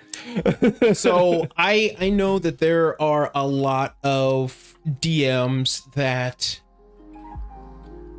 and I know how I would handle this, but I know that there are a lot of DMs that are frustrated when, again, they have, like, a scene in their mind, like, set up to play out, like something is, like, leading to this, almost like a scene in a video game, cutscenes. right? Love cutscenes. And the players, 2 seconds to the cutscene, I cast fireball, or whatever the case may be, or so they're just like, so I want to get to the part I want to get to, or whatever the case, and just kind of, like, blow past whatever the DM is trying to present, not only to this one person, but to the whole party. So for me, there is always an exception, right? Like, dynamicism is always available, but I also sell my players on the fact that there are what I like to call, like, the times in flux and the times that are fixed. And there are, in my opinion, certain cutscenes that are fixed. And I think more often than not, at least for me, there are certain ones that I would basically preface, or at least let everyone know, like, something's big's about to happen. Just kind of, like, sit back and enjoy, like, the description. But there have been times where I've had something being played out, and then someone tries to, like, throw a curveball that doesn't really fit the narrative. And I have walked it back. I have basically said, like, actually, based on everything that I'm not quite finished, like, describing, that wouldn't quite work. So give me 1 second. And then, I'll basically walk it back and be like, let me finish this out. Because it doesn't happen very often, but yeah, I believe that it is up to the DM to control the narrative. And yes, you can be dynamic. You can have the players have as much involvement as you want, but you are your role, right? We've talked about this. DMs are players too, but their role the role they have to fill is to manage that plot, is to manage the narrative, and to manage the story, and to manage the time frame. And if players want to jump in and ruin that flow, it is, in my opinion, fully within the right of the DM to get that flow back on track the way they think it's best, right? So whether that's walking someone's action back, or being like, cool, that's what you're going to do, hold that thought until I'm done, and then that will be the first thing you do. You know what I mean? Okay. And if they want to do the interruption, be like, again, it depends on how creative of a DM you want to be and how railroady you want to be. You can try to start putting in like reasons why they wouldn't be able to pull it off. Or again, it may just be if you just really have that, that situation where they're like, we're not going to listen to this guy. We're just going to straight up attack him. We wouldn't sit here and listen if we didn't have to. You kind of have to bite the bullet and just let that happen. But that's also coming down to a question of what kind of gaming group is this? How synergistic are these people? Because there are going to be gaming groups that aren't friends, that aren't, like, again, they're just, at a I said almost convenience store. I think I was thinking convention center, but like they're at a comic book store, right? Mm-hmm. And the idea is like there are going to be, or online in Discord, they're going to be people that butt heads. But in a successful gaming group, you would think, or I would like to believe, that there's a respect between the players and DM, that they would be able to be like, hey, this is kind of a thing, let me finish. And everybody would be respectful of it, right? I just think that it's up to the DM to be confident enough and willing to speak up and be like, hey, let me finish this. Like you don't want a DM who's like, always let me finish, don't ever like yes, it's rude to interrupt anybody, but sometimes you're not really sure what they're trying to set up, and sometimes you just kind of go with it. But it is hard, especially when it's like, I don't want to interrupt you, but like there's definitely something that would happen right here that very much would change whatever it is you're about to say. And it would really suck for me to wait till you're finished and then be like, hey, my character would have done this back then. Or like, well, why didn't you tell me that? You didn't say that. But then again, there's also the question of, this is that double-edged sword because it goes both ways, right? Is at that point, from the player's point of view, you have to ask yourself, right? Is my DM setting up something where, yes, I would totally have done this, but there also has to be a point where you ask yourself, is it worth undoing what they obviously were trying to set up? Maybe I can just, this is the one time my character didn't do that. Like, there are some times where you can't help it. There are things your character would just have done, but there are some times where I think player entitlement, and not from you, but just player entitlement leads to the, it does. No, you can't do that. It's like, but sometimes you just need to let the DM set the scene, because it's like a movie, right? How many times has the kick-ass action star guns blazing every single time, kicks open the door and everyone's dead within 3 seconds, but that one time he opens the door slowly, that's when he gets shot, and everyone's like, why would you do that? But it's like, because that's the fucking story, that's the narrative. We need, the director wanted you to see him get shot. They wanted you to feel like, of course there's always a movie, because it doesn't happen in every movie, but there's plenty of times where the main character just does something that's either out of character, or even you just as the watcher are like, why? But when you see how the story unfolds, it's like, but it needed to be done to tell the story. And so I understand both player and DM need to respect what you described that happens in movies. I have a hard time with, because that really breaks my immersion. If it's like, you're acting so out of character right now, you're acting so much like a character that you have not been setting up this entire movie, and now you're just all of a sudden, what now? And we have talked about that, and that's where it's up to the DM and the players to have respect for the mutual respect, very much so. But also the DM has to understand, like, again, if you have players that are always kick down the door and fire first, you can't let that happen all the time and then expect that they won't do the BBG. Recognize that's going to happen, and then set up a nice little trap where they all get like frozen in time for a second. Yes, for something like, you set off the trap, you don't get a saving throw, you're all held person, you're going to listen to the man's speech. Right. All right. And that's totally fine. Right. Like, there are things that you can do to work these things in. And again, players have to have respect for the DM. If you recognize the DM has set this up, maybe, again, if it's not like, if it's just more of a, oh, my character has this cool idea, let it go, man. Like, yes, you had a cool idea, you'll have another cool idea. But like you were saying, if it's fundamental to your character, I would never suggest you don't do something fundamental to your character. But there's a lot of times players would be like, oh, I had this really cool idea right when you said this, that I would have done this. And it's like, so is it really that important to do your cool idea to undo this 20-minute dialogue that I just had? Very much so. And all of that set up and everything that was designed, you really want to undo that for that cool move? I think we're talking on like the opposite ends of the extremes right here. No, which I totally get, because there is definitely a balance to be had, which is what we always talk about. Like, this is a collaborative storytelling effort. If you're not all here for the same reason, you shouldn't be here in the first place. And that's why it's that You know mutual what I'm saying? respect. The DM shouldn't railroad the players or force the players out of character, but the players also need to respect that not every impulse needs to be acted upon. Yes. Like you can let maybe your characters are impulsive, but if the DM has a setup, just let him cook. And let him set it up. It's just part of the story. There's a difference between impulse and, I guess I don't know exactly how to describe the instinct. Yes, I like impulse versus instinct, because instinct is fundamental. It's something you can't control. It's your character saying, I would not, like, if you walked into a room and you said the BBG is about to sacrifice a child, no, like you're like, that is fundamentally, I would not let that happen. So I haven't actually played the game, but I know that, and this is actually very interesting, but I haven't actually played the game, Baldur's Gate, but there's a lot of times where there'll be cutscenes or where certain people will die in cutscenes. Yeah. But a lot of players didn't know that there's a little button where you can interrupt any cutscene to like attack or to like do something or whatever the case may be. And another so, thing I really like too is you can take over characters while you're in. So you have one character in a cutscene talking, you can switch to another character while they're still in that cutscene. So they're locked in that conversation, but you're now moving another character completely. Interesting. So yeah, not only can the person interrupt the conversations, but you can just switch to somebody else. So you could be talking to someone and then have another one of your characters sneak up behind them. So you be talking to somebody and like pickpocket them while they're or set up your whole army or set up your whole group around them and then attack them all at once. Like wild. So no, but that's the point, right? It's there's a difference between players respecting the DM's setups when they just have a cool idea, an impulse, but DMs have to respect when the players are being pushed against their instinct, like their actual build, right? Like you were saying, right? DMs need to understand, like, hey, if you, like you said, if you have a big speech and you know these players, these characters don't do speeches, put something in there that makes sense while they're going to listen to it. Yes. You know what I mean? Because otherwise you're going to break immersion and you're going to force them to not play the characters that they've built. But having that mutual respect, like, I think is a big deal. I'm super here for that.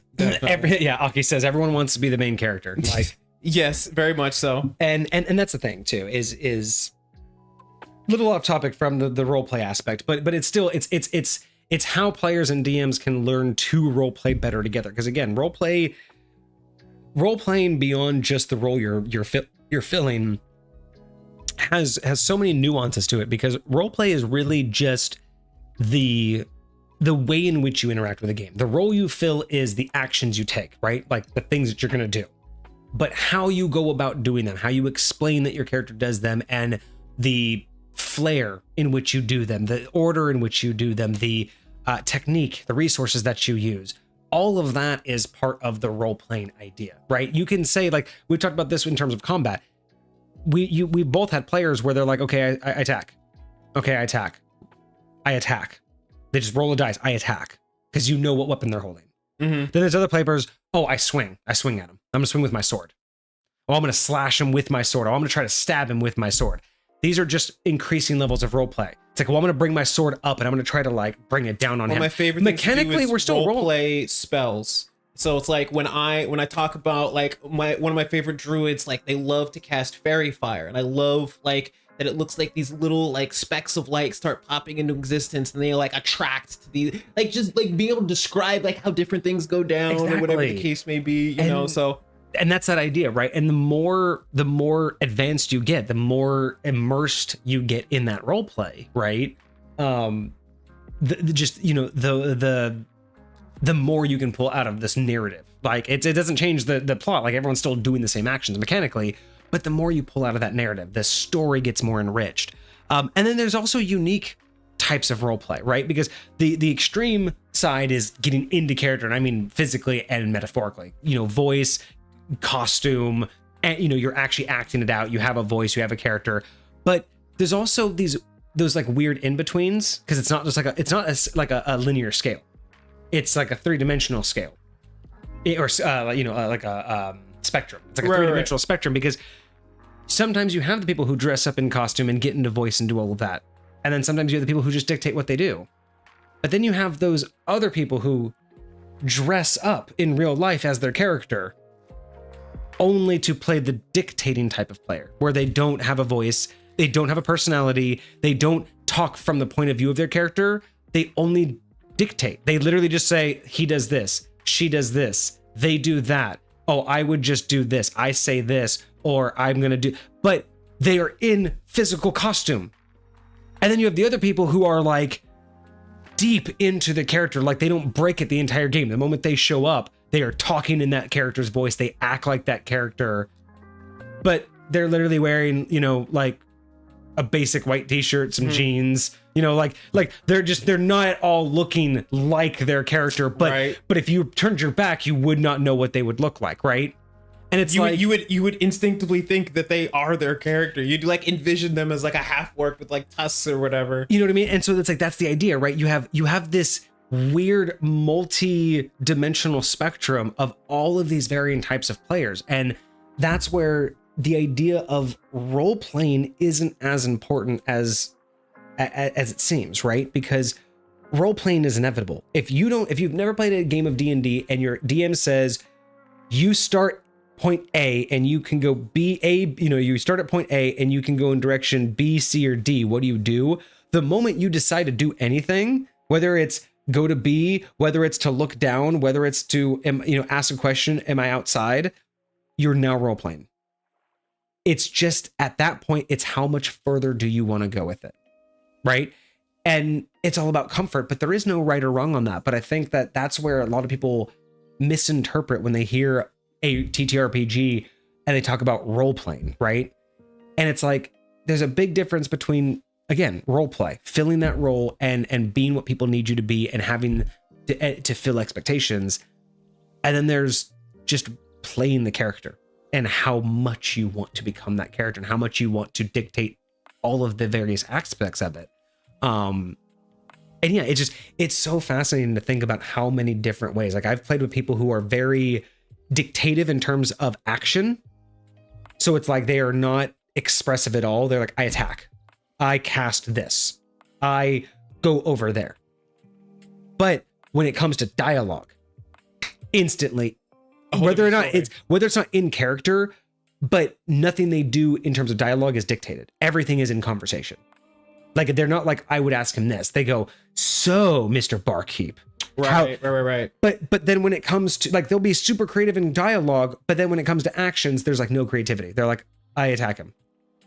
Like they don't even say what weapon they use. It's just like so basic on that. And then again, there's people who I've played with players who they were so focused on their characters' visuals, like what they wore, how they wore it. Like during gaming sessions, their character would change clothes. Like if we long rested. Oh my gosh. Yeah. I remember they would describe what they wore the next day. Like they were like, oh my gosh, this is my outfit. Like every long rest, they would have a new outfit. They would literally in game make sure they talked about washing their clothes. They would talk about like how they packed it. They would be all into that, but then everything else would just be what are we talking about? Okay, I would ask him like, what his name is. Okay, and what's he wearing? Oh, that's cute. Okay, well, where do we need to go? Like you know what I mean? They would be but then when it's like wild. Once it came to their character, they'd be like, oh, I get this item. Okay, so I have this pocket right over here. I'm gonna undo the button. I'm gonna put it in this pocket. I'm gonna specifically put it upside down. I don't know why yet, but I'm putting it upside down in that pocket. Everybody remember it's upside down in this pocket. And it's like you were so specific on your character, but everything else you do is like I don't know what we're doing. Like I've had players that are they are dialed into every last thing they can do in combat. The moment initiative starts, it's like they're playing 4D chess. But the moment they're out of combat, it's like they have no fucking clue what they're doing. And I don't mean like they have no interest. It's just literally like I've played with them and they're just like dumbfounded on how the game works. But the moment initiative rolls, they're like the most brilliant genius. They're like, okay, I'm going to do this, and then on this turn, I'm going to do this. And I'm just like, how?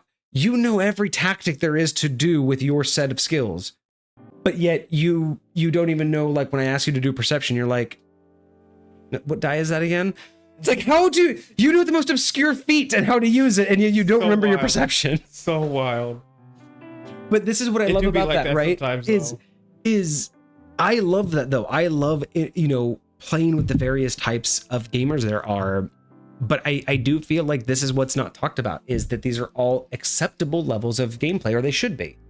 But some DMs, you know, have higher expectations. Some gaming groups want higher expectations. But I do feel like that with the more popular representations of games, people I feel are more inclined to do the embodiment style of roleplay or role playing. I think more people feel that they need to be the character instead of play the character.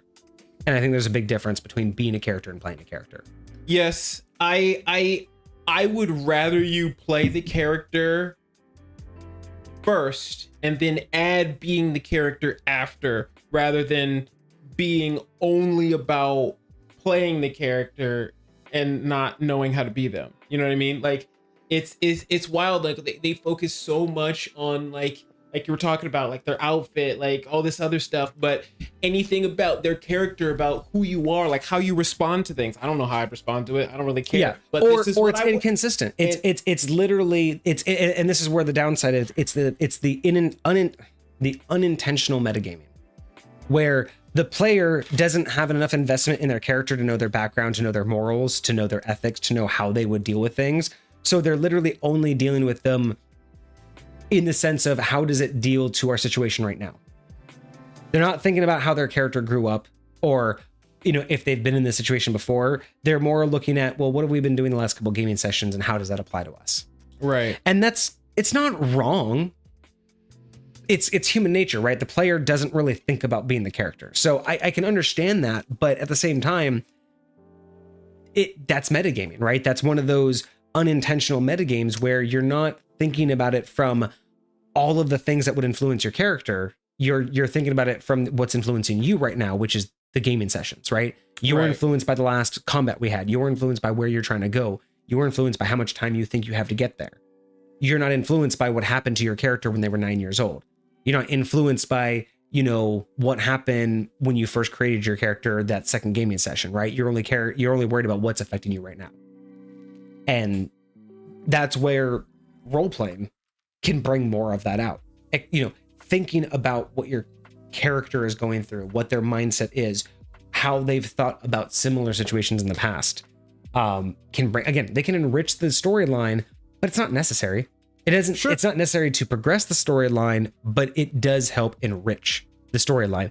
And that's kind of why it's very similar to filling the role, right?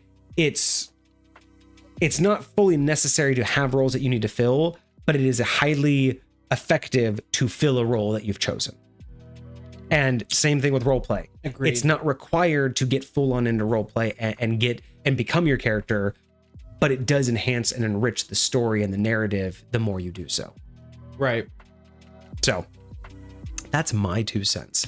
Aki, as a input, is that it is interesting to see other people's other people's imagination works too. And this is why it's one of the things that I like to do is bring that out in my players, of having them describe things, even if they don't want to be the character, if they don't want to be in character. I still do encourage them to describe things, like when they, you know, again, like the king idea of, like, I tell them what happens, but like, well, what would you start with? Like, bring out, if you're not going to act it out, I don't care if you're going to act it out, but at least give me a better attempt than I just tell them the whole story. Right. I don't want that. Nobody wants the let's just not play the game. But I don't expect you to have to sit there and literally retell it for an hour in real time. But I want to encourage, give me more to work with than I just tell him. I've also found that asking hyper-specific questions helps get some people's mental ball rolling, because a lot of the times, like, you can get lost with like the overwhelming option of choices, right? When you just don't know what to do. It's like, describe to me what it looks like. Where do I even start? Where do I even, you know? But like, if I see leading like questions, if going back to the fairy fire incident, if somebody doesn't know how to describe their spell, like, what color would you think it would be, right? You know, like, ask, and if that doesn't like keep them going, like, ask another specific question. Oh, yeah. Like, does it like cling to them? Is it a glow? Is it like whatever? You know, it's the leading questions, you know, getting them to the little animals, maybe the little fireflies that are landing on them or some shit. Because sometimes they just don't realize what it could be. So they're like, I don't know what it is. And then you're like, well, what color it would be? Oh, it could be colors. Well, could it be this color? Oh, cool. Does it cling to them? Oh, now I'm thinking about how it looks. Like, exactly. They just may not like, they read the spell, but they're like, okay, it makes me see them easier. But then you're like, does it cling to them? And you're like, oh, like a wisp. Oh, no, it's like a wispy, like a smoke. Can it be like a smoke? Like, you know what I mean? Like, it gets the idea of what aspects they may not have normally thought about. And that's what I like is I don't need you to, you know, be the character, create a voice, and, you know, act it out for the next hour telling me the gruesome story, but work with me here, right? Like, you're in front of the king. Like, at least let me know, you know, are you confident? Are you scared about what you have to tell him, right? Like, give me some details that I can work with, because again, that idea where I think, and I think you bring this up, we haven't said this specifically, but I think you bring this up more often than not. We've talked about how a DM is also the player, right? But the players, while the players aren't the DM, they are also responsible for the narrative and the plot. And so while players do best when the DM is very responsive, when they're very dynamic, when they're very explanatory and transparent, and when they're really good at explaining things, right? When they have very good descriptions. But that also works the other way. The more you give the DM, the more they have to work with, right? If you just say, I tell the story versus, well, I would start by, I mean, I'm kind of, you know, worried that he might be mad at us, so I'm going to start by trying to tell him the good news. That's roleplay right there. You don't have to be timid and sound timid. You can be like, well, I probably would be timid, so I would start with good news to soften him up. Like, you don't have to be in the mood that your character is in. You can be laughing about it, be like, oh, you know what I'm going to do? I'm going to tell him, I'm going to lie to him. I'm going to say everything, you know what I mean? Like, you don't have to act it out, but give more than just the plain action, and you will get a lot more enrichment out of the narrative. 100%. Lucifer says something like 1 in 5 or 7 people aren't able to mention envision things, so no mind's eye, and that is true too. What's that called? Aphantasia or something like that? I think my roommate has that. So yeah, the inability. I mean, there's so many different things. I mean, the inability to have mental images. There are afflictions where they can't have an inner monologue. Yes, people have no inner monologue. Wild. It's wild. Only images. All they have is images. There are people who overlap. I will say this. No offense to anybody, but I am so thankful that I have both. I could not understand how to do what I do without being able to visualize and talk in my head. Like, it would be for sure. I applaud anybody, because I have absolutely zero clue how I could even remember or categorize things without one of those two. So I'm not even considering it's a blessing for me. I consider it like a crutch, because I absolutely have no clue how memory works without that. I feel like I'm absolutely at a crutch without it. It's wild. But yeah, the idea that some people have no internal monologue, some people have no visuals, some people have no color. And they can't like visualize color in their brains. It's fast. Yeah, it's absolutely fascinating. So again, you know, the different approaches and being flexible as a DM, right? Not having expectations of what they have to do, but also working with them, because you're the one that's there to build to build the picture, right? You're the one that's there to paint the picture. They are the ones that help, right? Like, I look at it as, if you're, you know, as another metaphor, the DM's the painter, the story is the subject, and the players are like choosing the color and the paintbrush at any given time. It's the DM's responsibility to get everyone to see the same picture. But the players are the ones being like, I want to see, like, use the red now and use this paintbrush. You still get to the same end result as the picture, but everyone's adding their own taste. Everyone's, you know what I mean? Like, at the end of the day, the picture will be what the picture is. But how you got there, what order of colors that you use, what order of paintbrush that you use to get there is all fine and dandy, right? I mean, modules are basically paint by numbers in that analogy. I mean, lightweight. Like, you know what I mean? If you don't use a module, you're basically just a painter who sees the end result picture and is allowing the players to tell you what brush stroke to do it first. You know what I mean? But at the end of the day, you know what the picture's going to look like. Yeah. So that's just still the same thing as the one in the front of the box. Yeah. So that's kind of what I'm thinking, is like, there's a lot more to be had here for players. And I think, you know, it's not even like DMs need to try harder. It's just, there's a lot of resources for DMs, and there's a lot of ways DMs can bring in those different types of players. It's just, it's working with people. It's that trust system and actually wanting to all be there for that same reason. Yes, like exactly. For the story and for to have fun. Exactly. That's so crazy essential. Yeah. All right. Well, I think that is going to bring us close. I don't want to go too late tonight because we have so That's much right. that we're doing tomorrow. Make sure we prep for everything. I have to physically prep tonight. I have to prep all of the, because we're actually going to be using the nice microphones in the back room. Yes. So We I'm can going to hear our be beautiful setting all of that voices. up. That's what I need to do. Is that still happening? What you... Oh, let me. That was an double hour check. ago. It was.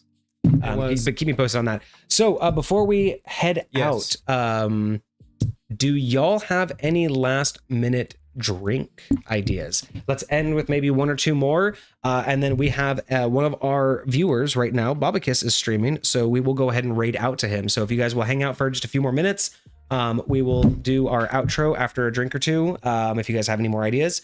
And then if you guys would just hang out just for a few minutes, let us raid out to Babakis, give him just, like say hi. Love. Yeah, say hi, give him some, some love on our behalf, and then you guys can bounce. But we would appreciate you guys at least giving us the numbers for that. Awesome. Yeah, just we'll give you guys another minute or two. Any other drink ideas that we can hash out? Like give us the name of a drink, and can we hash out a way to make it real quick? Do you guys have any other ideas, or should we just raid out? But otherwise, while you guys think of that, yeah, that's going to be us for the rest of the night. It's been fantastic. We will be live tomorrow, most of the day, starting at 11 a.m. Pacific Standard Time for, let's check the Discord. What is the name going to be? As of right now, it is going to be Lore and Pour. So we will be live tomorrow for an episode of Lore and Pour, where we'll be talking about the history of divine magic and the history of gods throughout all the editions. We have so much topics to go over. Yeah, we have the powers, the influences, DM expectations, player expectations, some of the most famous gods throughout each of the editions, some of the most famous gods throughout some of the modules, like in the settings, I should say. So I went and researched some gods per the settings, per the modules, influences that they've had on the game itself, the expectations of it, how they were, intended for players to interact with. We have a lot going on tomorrow, so be there for that. I really hope to see all of you there. Looks like most of everybody is sticking around for the raid, so if we are all done, I'm gonna go ahead and raid out. Thank you guys so much for being with us. I hope you had a great week. I hope you guys have a fantastic weekend, and I really hope to see all of you there tomorrow. Cheers everybody. Have a great night. We're gonna raid out now. Deuces, my friends. So when we go over to Babakis, just say hi for us. Where is Babakis? Oh, wait a second. Mind's Eye is also streaming. Oof. I don't know. How many viewers does Mind's Eye have? Babakis only has 1, and Mind's Eye has 12. Who should we give it to, y'all? We only have a couple of you in here, but who should we give it to? Babakis or Mind's Eye? They're both followers of ours. So we want to raid out, but I mean, Mind's Eye actually has like 100, like over 1,000 followers. Yeah, I'd say it might be more beneficial for Babakis. Let's give Babakis some love, guys. So hey, say hi to Babakis in chat for us. Thank you guys so much for joining. We'll see you guys tomorrow. And let us go.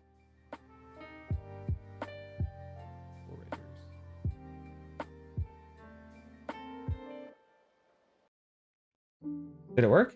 Wait. It says it's rating. Raid now. 5 raiders. There we go. Yep.